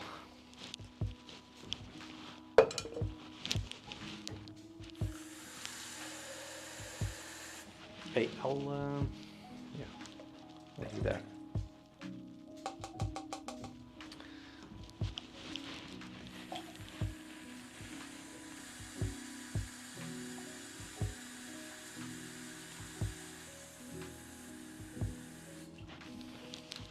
Okay. Ooh, is that good? No. A little bit more. That is good. All right, we have the developer.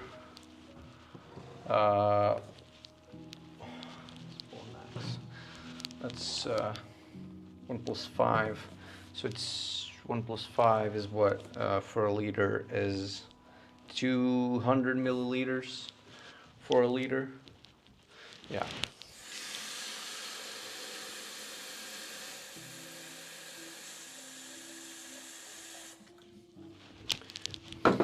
Okay. Fixer. I'll need to get more fixer soon. Come out, boy.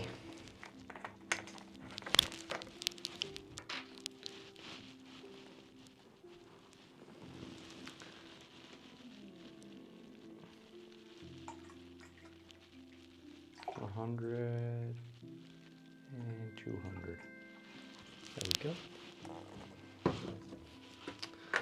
A liter of fixer. Whoop. What is happening with that GoPro?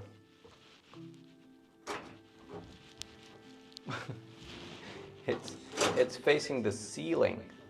Come on, boy. That's good.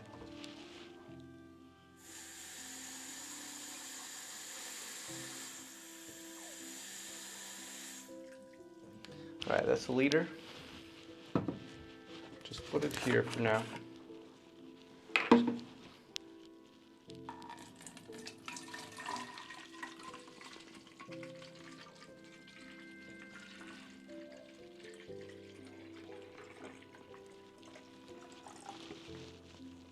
Okay, 1 liter fixer. We have the stop bath. We have the fixer. And we have, where's the developer? There we go. We just write there.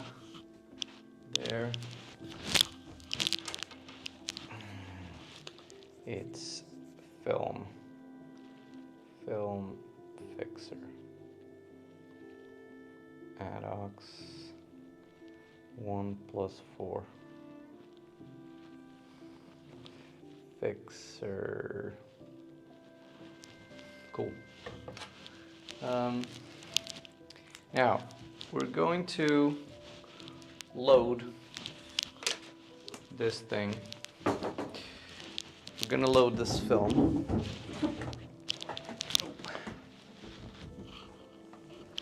onto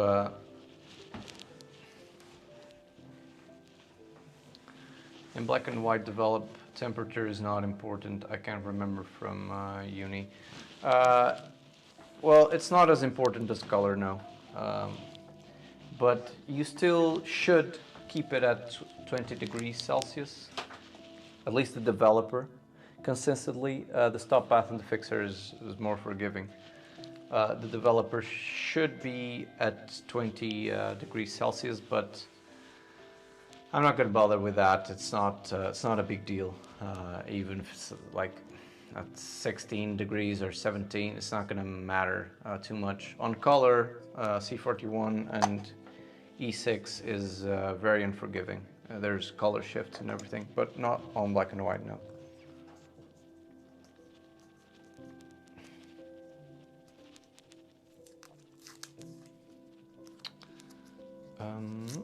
Okay. We have our film ready. So we're gonna be, I don't have a, I had a tissue, clean my hands. Oh, there we go. We're gonna be developing, we're gonna be loading this film onto the Jobo tank, and then we'll take a 2-minute bathroom break, and then I'll come back and develop it. Now, I think I can still remember how to do this thing, but we're about to find out. I haven't developed, I have developed 4x5 recently, but not 120. So hopefully I'm not gonna mess this up.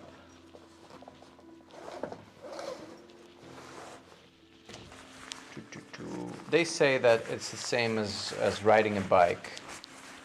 You never forget how to do it. But I don't know if I believe that.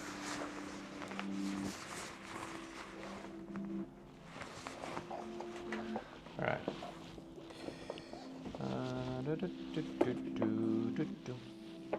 Now, where's the... Yeah.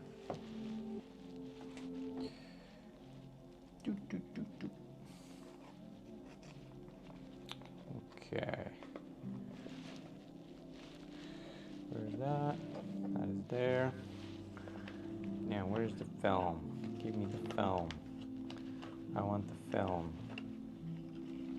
Oh, there we go. That's the beginning of the film.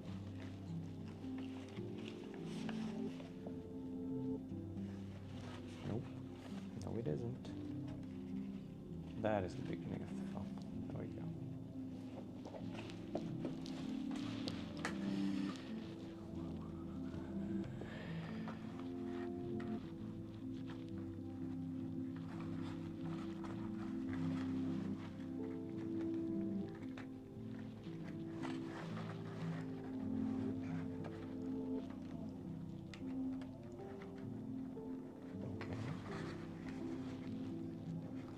Is this right? Come on.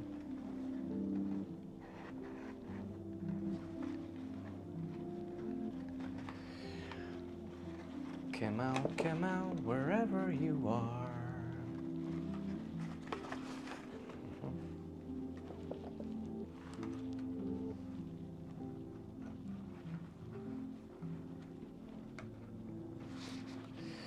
I think I got it. It's just a matter of spool it in.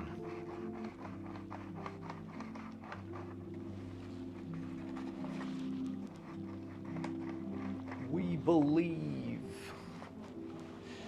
Well, that makes one of us. That Takes one. The backing paper is stuck to... It's kind of stuck to the film. Which makes me believe that this film was not stored properly, but it's still, there still should be something coming out of it. It's just part of the fun. It's like a Kinder surprise. You never know what's going to be inside. Is it going to be anything? Is it going to be a banger photograph? Is it going to be a blank roll of film? Hopefully not. Fingers crossed. Come on, man. Is that the end? Is that the end? It is almost the end. I can almost see the end. Oh, I forgot the scissors. Oh no. Forgot to put the scissors inside. I need to take the, yeah. I need to take the tape out now. Oh, see if I can do this without ripping the film.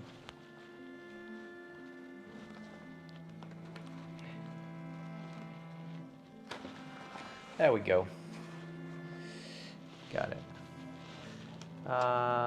In the US, they do sell Kinders, but they have nothing in them. Something about food. What? What do you mean they have nothing in them? What do you mean? There's no point in buying a Kinder if there's nothing inside.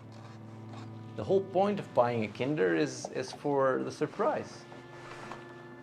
Come on. Come on. You're getting scammed over there.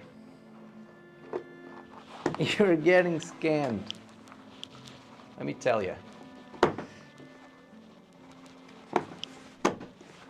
Let me tell you.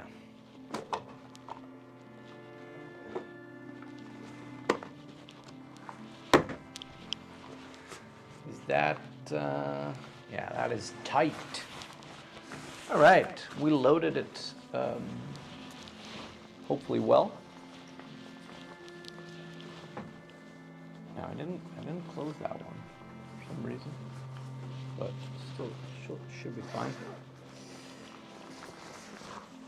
Okay, look at that. All the backing paper. It smells good. It smells like film.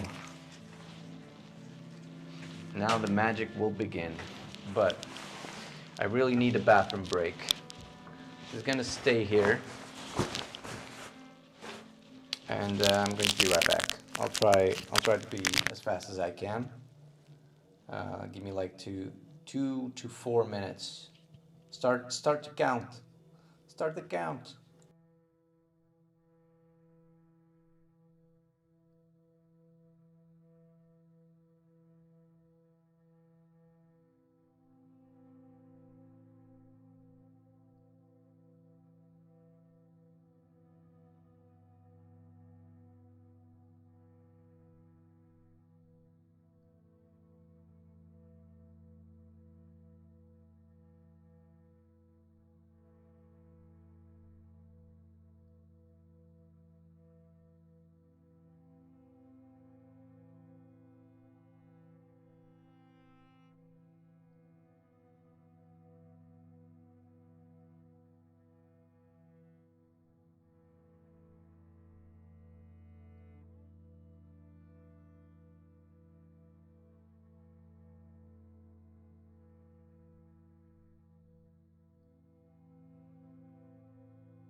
And we're back.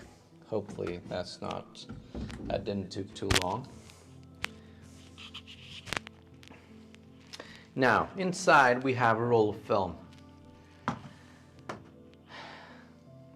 Right there, we have the chemistry. See if I can, how will we do this?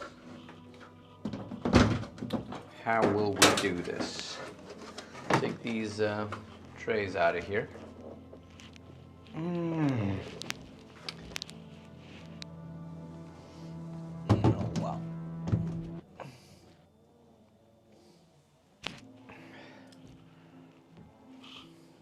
I had to reboot my computer, so I had to drop off.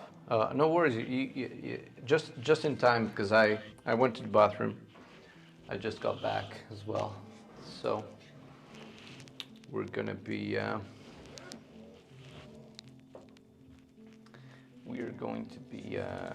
developing this film now.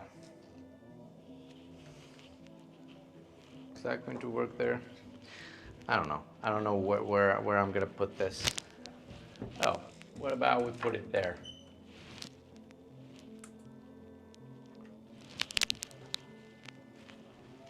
That can work here. Cool.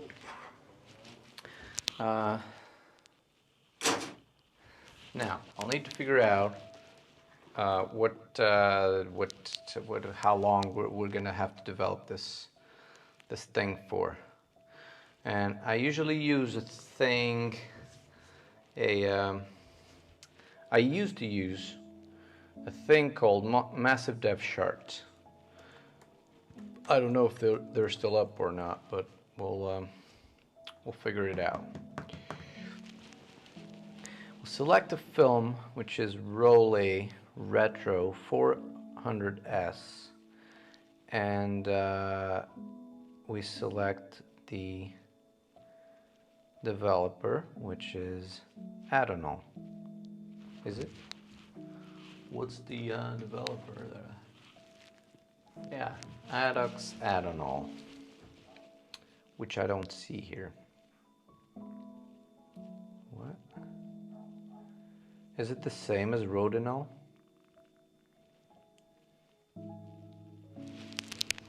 New developers.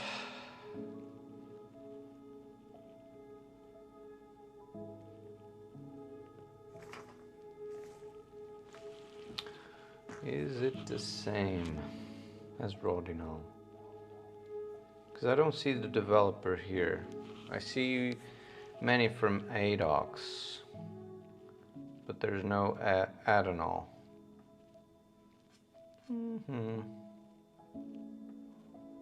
What? Adonal.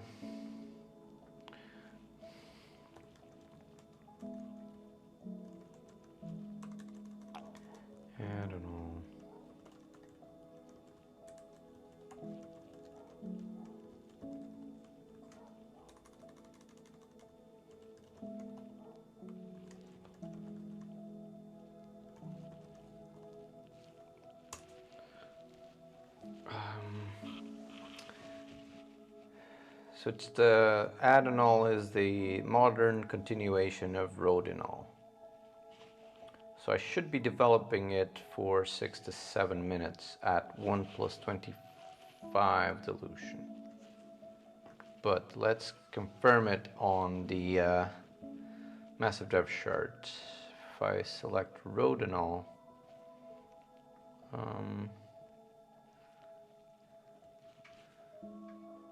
oh, but here it says at 1+25 dilution, it says 10.5, so 10 minutes, 0.5, which is weird.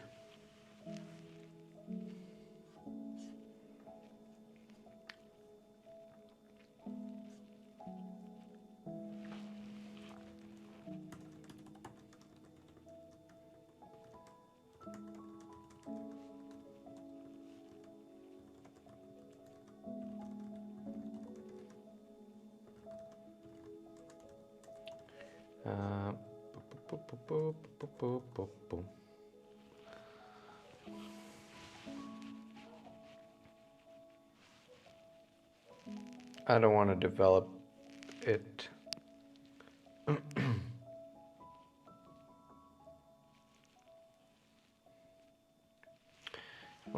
Oh.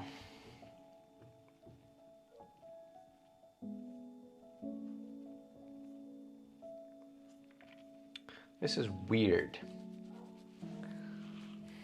Is adoxadenol the same as rodenol?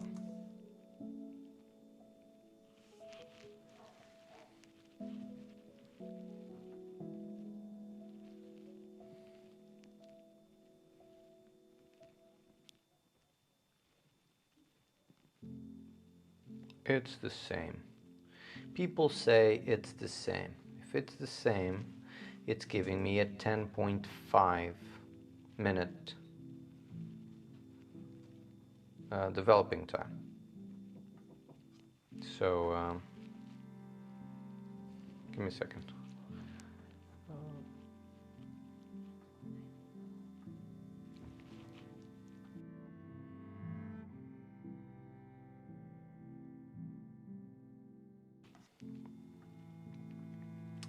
On the web they have it rodenol.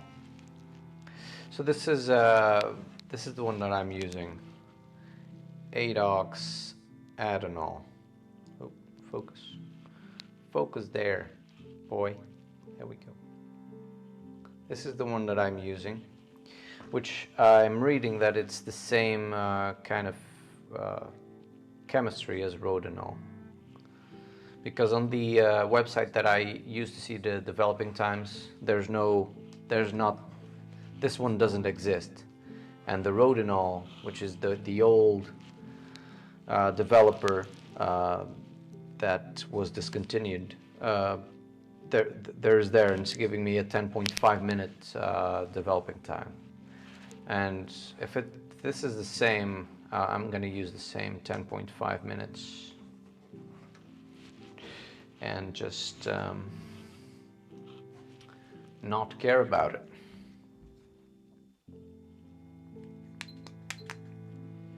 You know?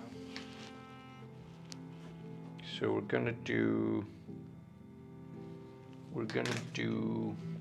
a pre-wash for 30 seconds. Yeah, we're gonna do a pre-wash.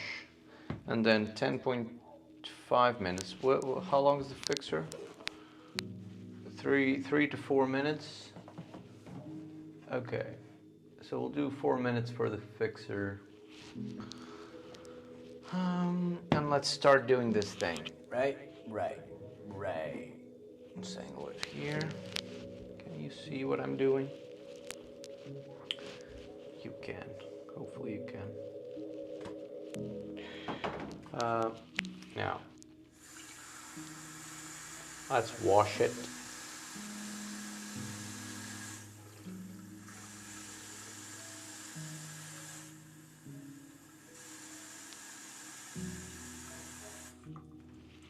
Let's wash it for 30 seconds.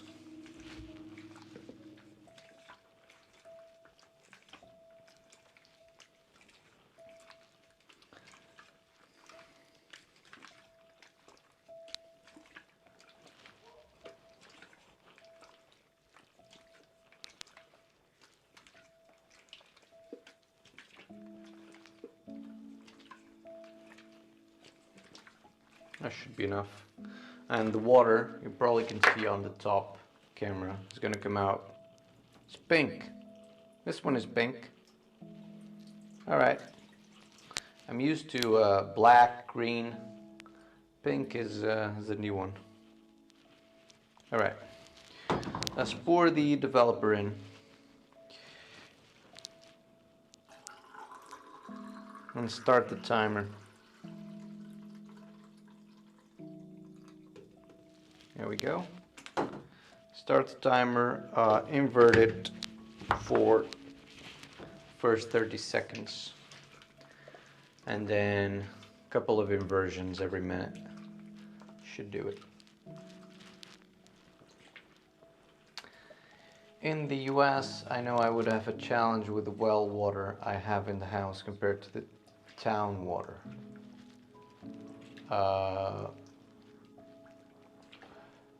What do you mean? Is the well water not good for developing film? Is that what we're implying? I also have a well, but this water that I have here is coming from it's the town water. But I have like for the bath and for cooking, I have a well. That's the house that I use. The water that I use.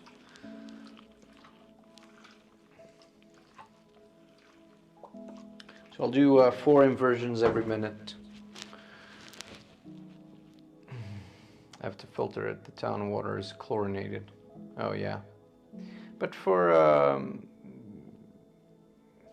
I would say that the town water is good for film.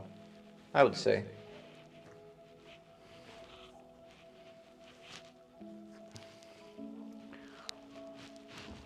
But I've never tested like the differences or anything like that.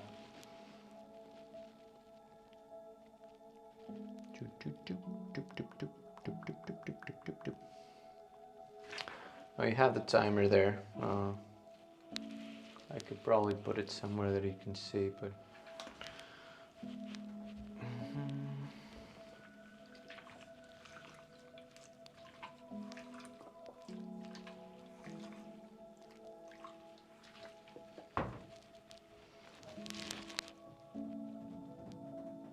And we have water sweats. Yeah. Yes, we do. This is the most kind of the worst part of the whole film process, because it's like it's tedious. I don't know.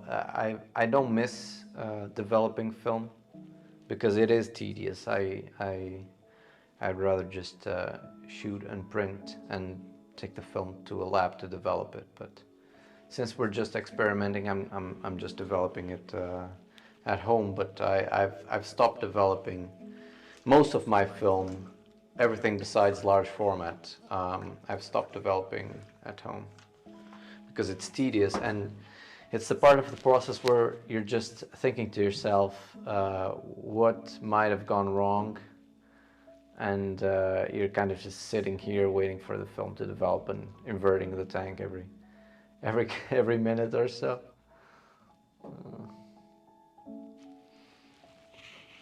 But you know, it's fine. It is fine. We could even use water as the stop bath. Should we do that? I think we should do that. And not use this stop bath at all. I will use it. That's whatever. We'll use it.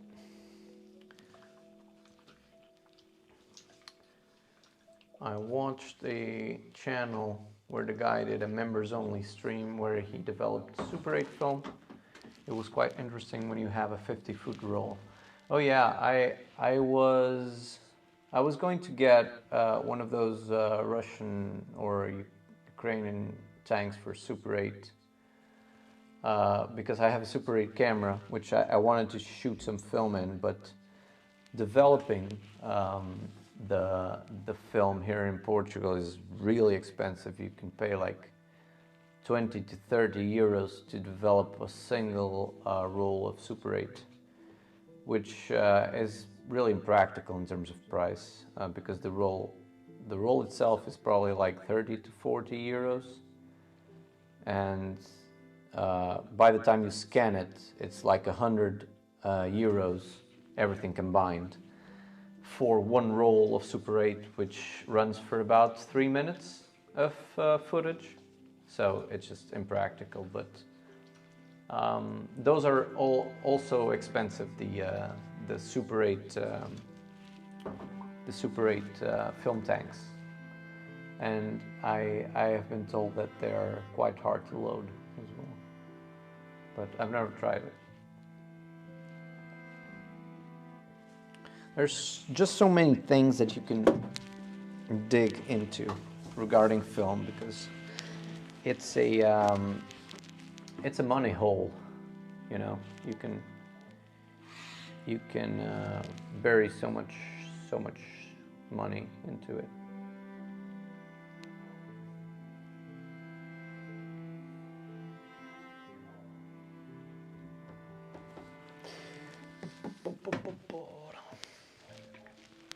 All right, 6 minutes have passed. We're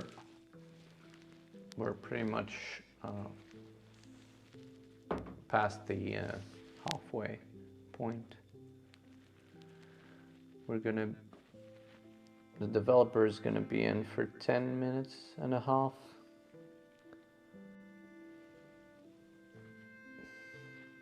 And my hands already smell like, ugh. Don't smell good.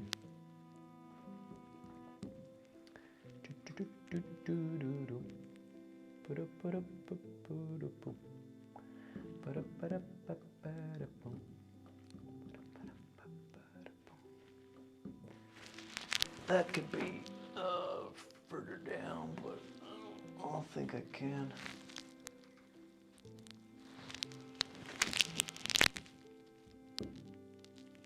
Oh, 4 more.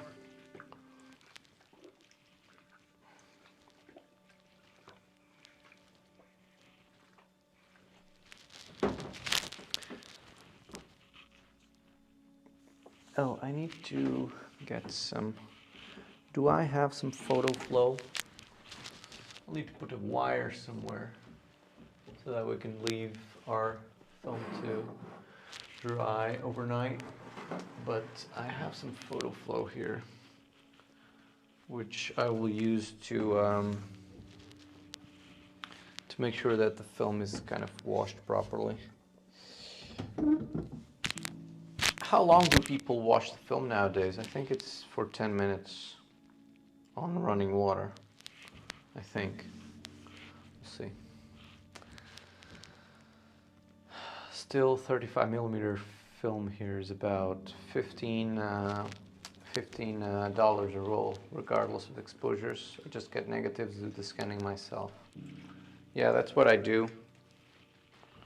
I don't shoot 35mm anymore, but I just scan my own film, because scanning is probably one of the most expensive parts of the process. And usually, at least I don't know how it is over there in the US or whatever you are, but here in Portugal the scans are usually really bad. So you're paying a premium for JPEG scans that can barely cover a 5x7 print.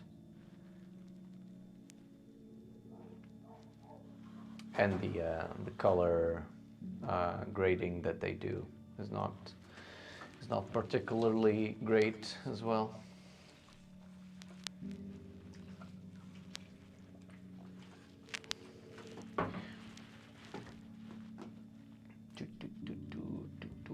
Hopefully something comes out of here, because I wanted to print some of these on the next stream, maybe, or one of the next streams that I'm gonna make. I'm gonna be a little bit busy this week. I'm gonna try and stream a couple more times, just Darkroom stuff. I'm not sure if I'll be able to, but hopefully, yes. And if something comes out of this roll of film, we will be printing some of these flower shots, which I think is going to be quite fun. All right, 10 minutes. We'll leave it here for a little bit, like 30 seconds. And we'll start dumping it and get the stop bath ready. Right. Yeah, just dump it now.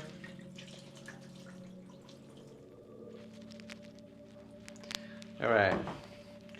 Stop bath in.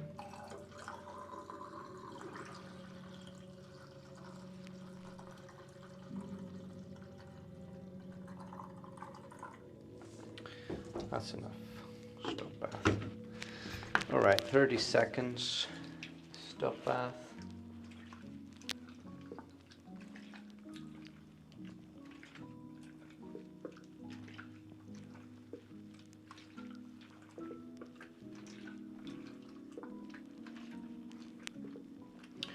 Also, usually the fixer I did agitate for 30 seconds and then leave it for another 30 and so on and so forth.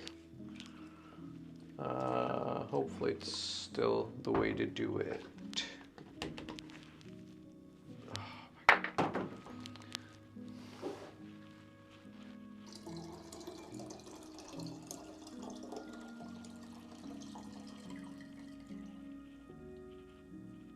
All right. We can chill now. We don't have to rush anymore. The film is not developing.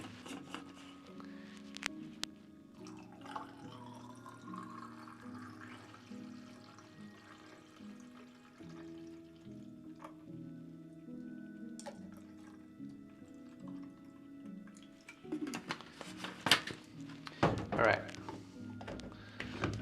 4 minutes counting. In uni we use the metal film holders, these new light sealed ones we did not have back in the day.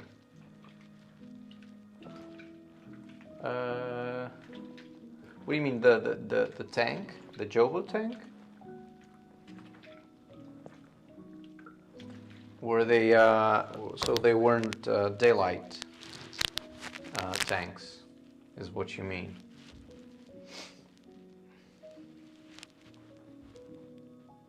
Yeah. I know what you mean. Yeah, these are a blessing because, you know, you can work with light. Even though I don't mind, just I usually do RA4 printing in trays, and because the color paper is sensitive to every kind of light, you cannot even use the red safe light that you use with the black and white. So whenever I print RA4, so color, whenever I expose the paper and then put it on the developer in a tray and then pass it on to the Blix, all that process needs to be done in the dark. So I'll have to sit there in the dark room in complete darkness, just feeling whatever is where the trays are and just putting the paper, sliding it in.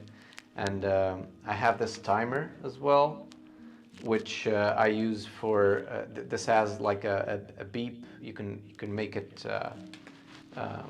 with a sound, and I just put it in my pocket. I started it and then I develop it, and when it beeps I stop it, start it again, and I Blix it, and that's the process that I use in complete darkness. So I don't mind the darkness, but I prefer to work with light, you know. And I think I've lost myself. I think this is the, so we're going to 3 minutes, I think. So we'll go 1 more minute just to be safe, and then we'll wash it. I think I've inverted the fixer for 3 times. So there should be another minute still left to do.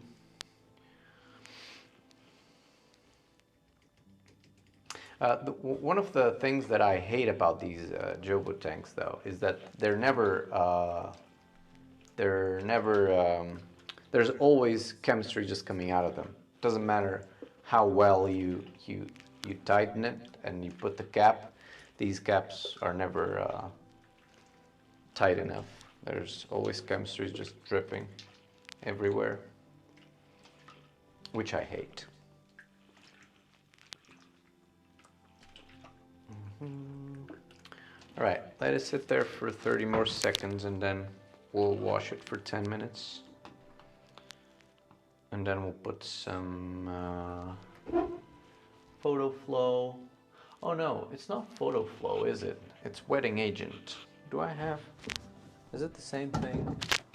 Not sure actually. But I think I have some photonol. I think this is the thing. Yeah, wetting agent.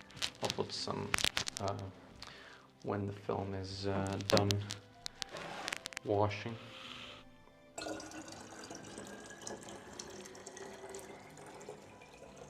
We could open up the tank now and see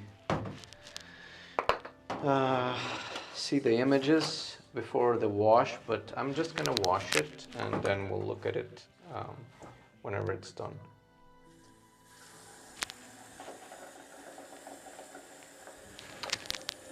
Yeah, put it down so that we can.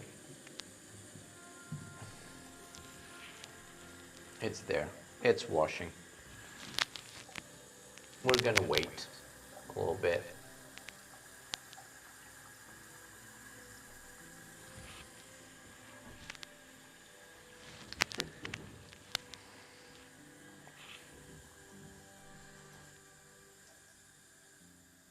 We don't need that much water. That is enough.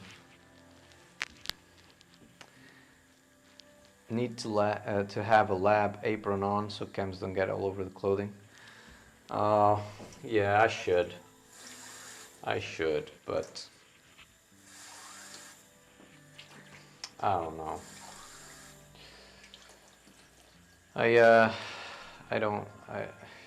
I usually don't care about that, but yeah, I should. You're right. Even when I do wet plates, the chemistry is really nasty, and you can get so your clothing can go really dark because of the chemistry, and even your fingers because it doesn't react well to the silver. But even that, I don't use anything to cover my clothing. I don't know why. It's just a mess to remember everything. Right.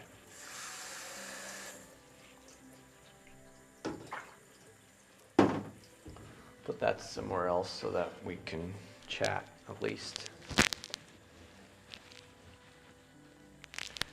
So that we can chat.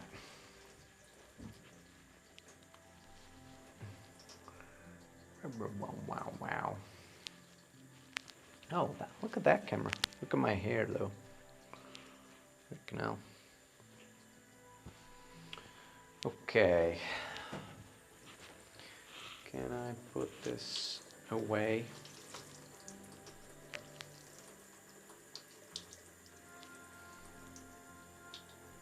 We're going to be back to the Darkroom streams next time.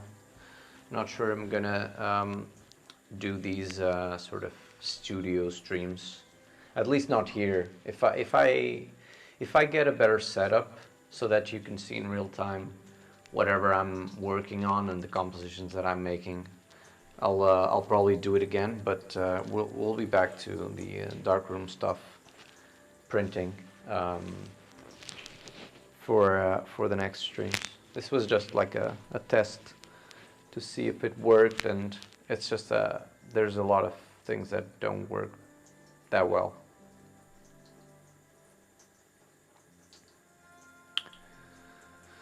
I've been just fascinated with the autochrome process. Do you research history of photography?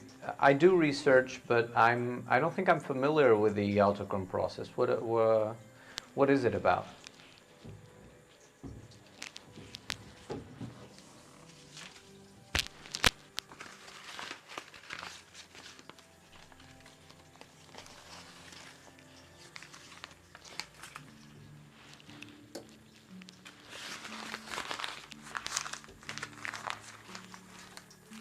Oh, you know what I can do as we wait. I don't know if you guys were here on my previous stream, but and listen to me. I'm really proud of this this print that we made on the last stream. But look at this. Look at this beauty. Look at that. Just look at that. And the thing that I'm most proud of is just the texture. And I don't know if you'll be able to see there. Oh, you can. Look at that. You see that shine on the paper? That's the like the textured art paper from Ilford, which is just looking at this in real life is just is like looking at a drawing. Let me see if I can show you on that. Wait a second. I'll see if I can show you on that camera in a second. Autochrome is an early color plate film that uses potato dyed cells. That I think I've heard of it. I've never watched anyone do it, but I've heard of that potato dye. I have. I didn't know it was called autochrome though. Hey, just look at the. Let's see if I can show you the texture of the paper. Look at that.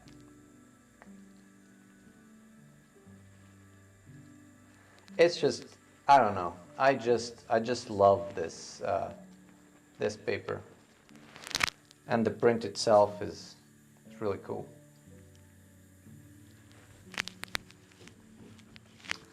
But yeah, I'm really proud of how this one turned out. Really proud. But this this paper is really expensive. I've had this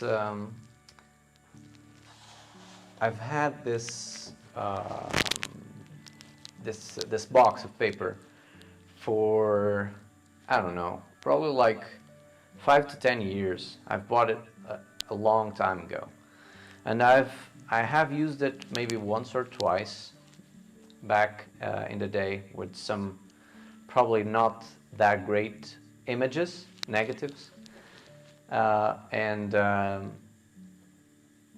this time I chose to print like a recent negative, an image I'm really proud of, and it just blew my mind, the texture of the paper and the overall look of the print is just something that you really cannot get from a digital print. It's really special.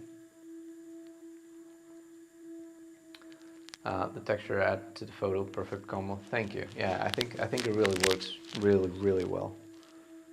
Really well. We're gonna wash the film for 2 more minutes, or probably no, 4 more minutes. Just put this down. There we go. Focus. And then we'll see if we have anything to print in the future. But yeah, we can look at some prints that I've been making recently. For those of you that they're just popping in, maybe. Oh, some what's it called? Street stuff. I don't really like this. This is fiber-based paper, but you can definitely see a difference from. These are both fiber-based papers, but one is glossy, and the other one is a matte texture. See that? See how different these looks are. Oh, I can show you both the same image. Look at that. Look how different that looks. me go back a bit.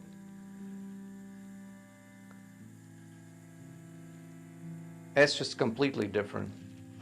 And this paper also has like a slightly warm tone, which I really love as well.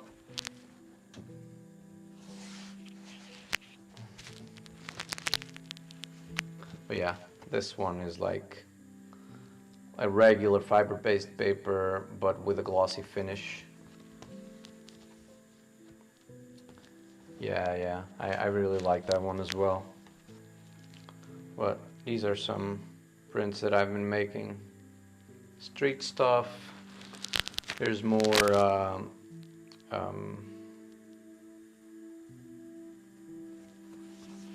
stuff from the mountains in Portugal. I really like this. Is it this one or isn't it? Oh, it is. I really like this one as well. Just street stuff, but I love this line. Oh, this line. And this line kind of makes your eye go to the face of the lady. And then this guy with a cap is really funny to me. Always cracks me up.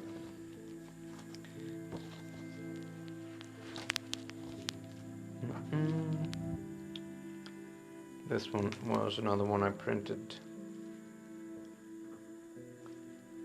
And for me, it's just about, this photo is about a little bit of the freedom that the city takes away.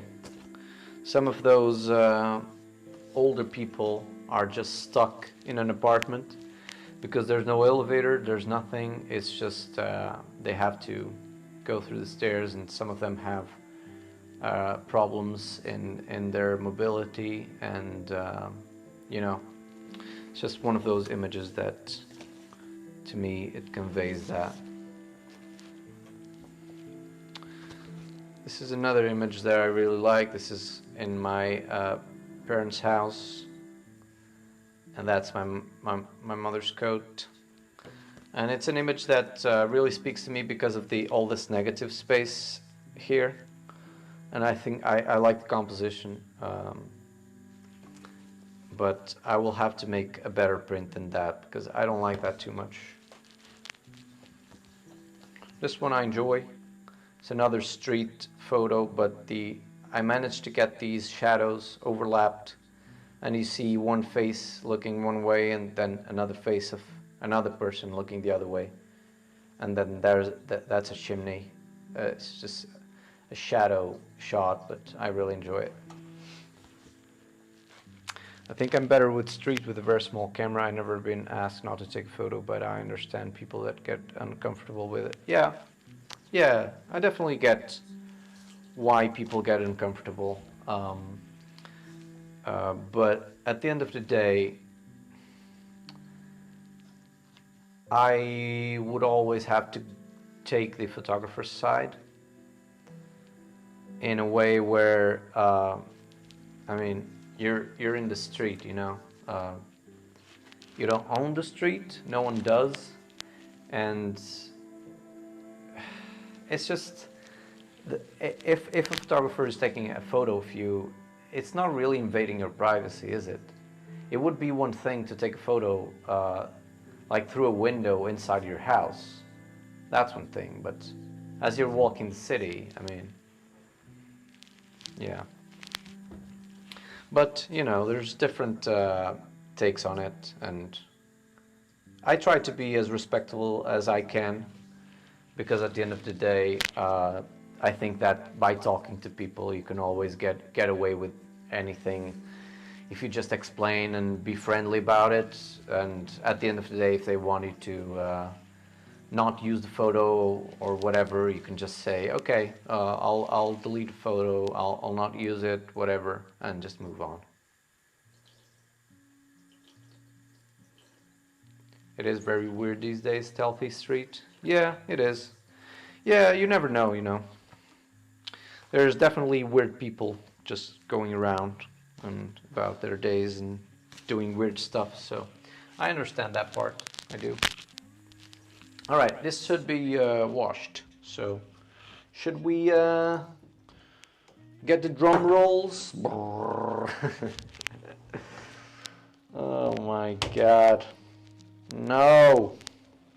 I don't want to. I don't want to look at it. You guys look at it. No. I don't want to. Oh no. I don't want to lift it up. There's not going to be anything on film. Let me just put, before we lift it up, let me just put a few drops of this thing so that we can put it up to hang. That's plenty. Oh no. Oh no.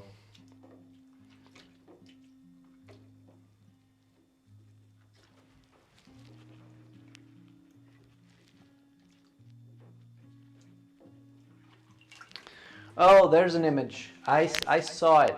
There are images on the roll. Look. Let's see if you can see it. Can you see it? Can wait. Can you see it? There are, focus man, focus.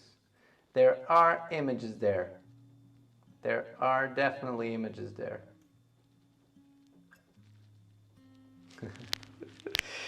Now, are they exposed properly? We don't know. But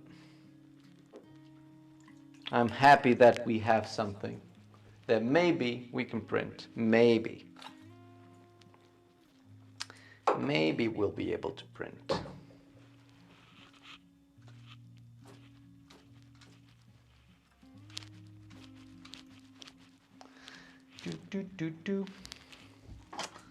All right. Now we'll have to. Oh, that's a nice one. Hey, I think there's some nice prints there. Yeah. Put that there, like a teaser, small teaser. Now, we're gonna be looking at this because I'm gonna put. See if I can show you that. I'm gonna put a string there, and we'll hang the film there. But do I have a string here, or will we have to use another thing? Because otherwise I will have to leave and go grab something. Oh, we can use this. It's a measuring tape, but we can use that. Now, do we have some paper clips? Oh, it's gonna be scuffed. It's gonna be a scuffed setup, but we're gonna make it work.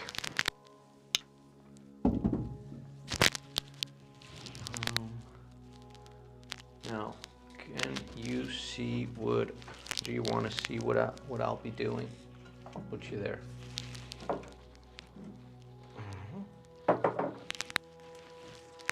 Now, what I want to do is put a. Oop, try not to fall. Put a clip here.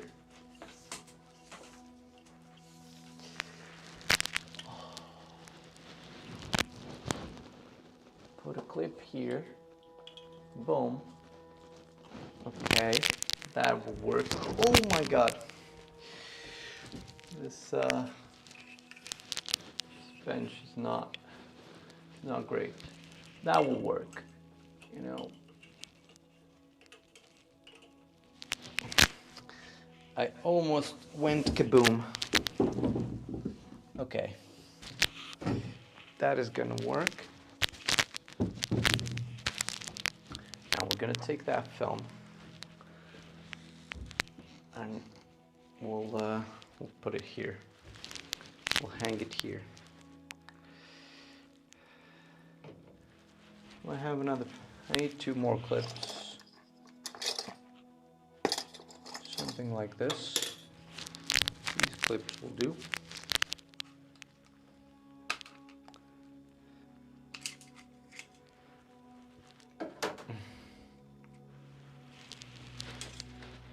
Oh no. Oh, there's another image there. Okay. Can you yes. I think I didn't load it. I missed a frame. I think I loaded it for. Come on. Come on, boy. Don't do that to me. So this is the correct way.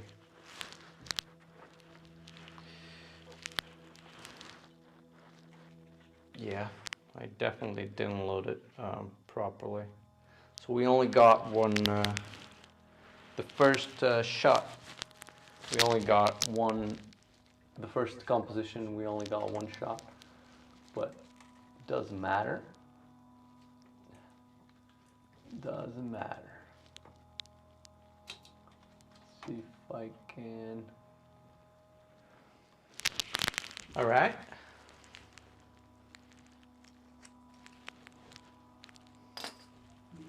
I missed the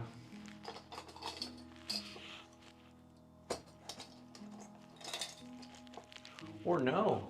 You know what happened? I started too early, so I need to roll the beginning of the film a little bit more. Because I missed the last shot and I got one, the first shot is cut in half. So I'll need to figure out the correct way to load that. I thought I loaded it correctly, but apparently not. Okay, it's not bad. You can see it there. I think we got definitely like 2 images, maybe 3 that we can try and print. Let's see if we can show you there.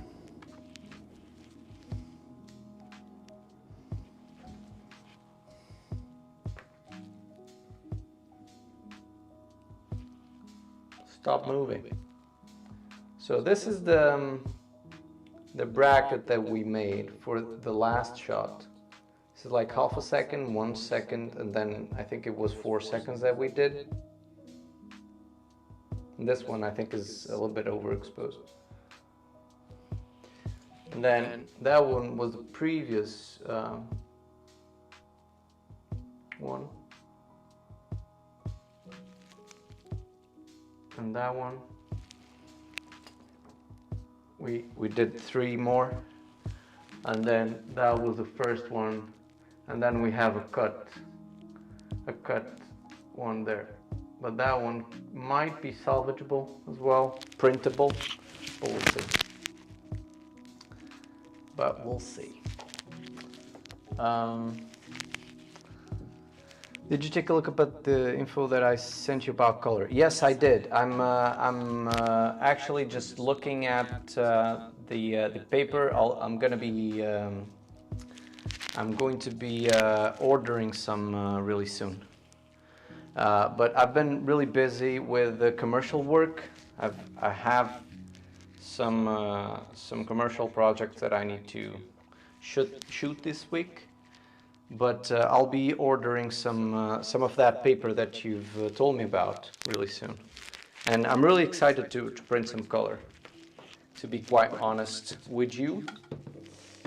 So hopefully that's gonna be soon.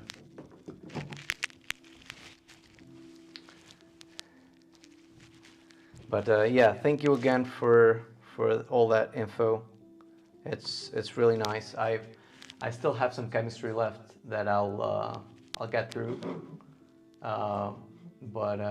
Yeah, other than that, I think that paper is going to be nice to do some comparisons and see what I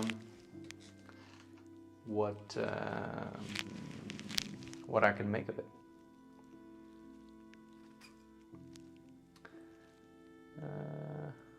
Where there's a will, there's a way. Yeah, yeah. Okay, that was I would say a kind of a success.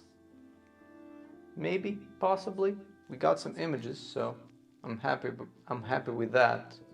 I didn't know what to expect with this expired film as well, but I'm happy that we got something out of it. And there seems to be a really nice contrast, which is cool. So yeah, hopefully we'll be printing some of these in the future, making some silver gelatin prints, and then whenever I have some paper, we will be printing color as well. Oh, but I'm tired, really tired. I think I'm gonna scoot out. But yeah, thanks to everyone for stopping by.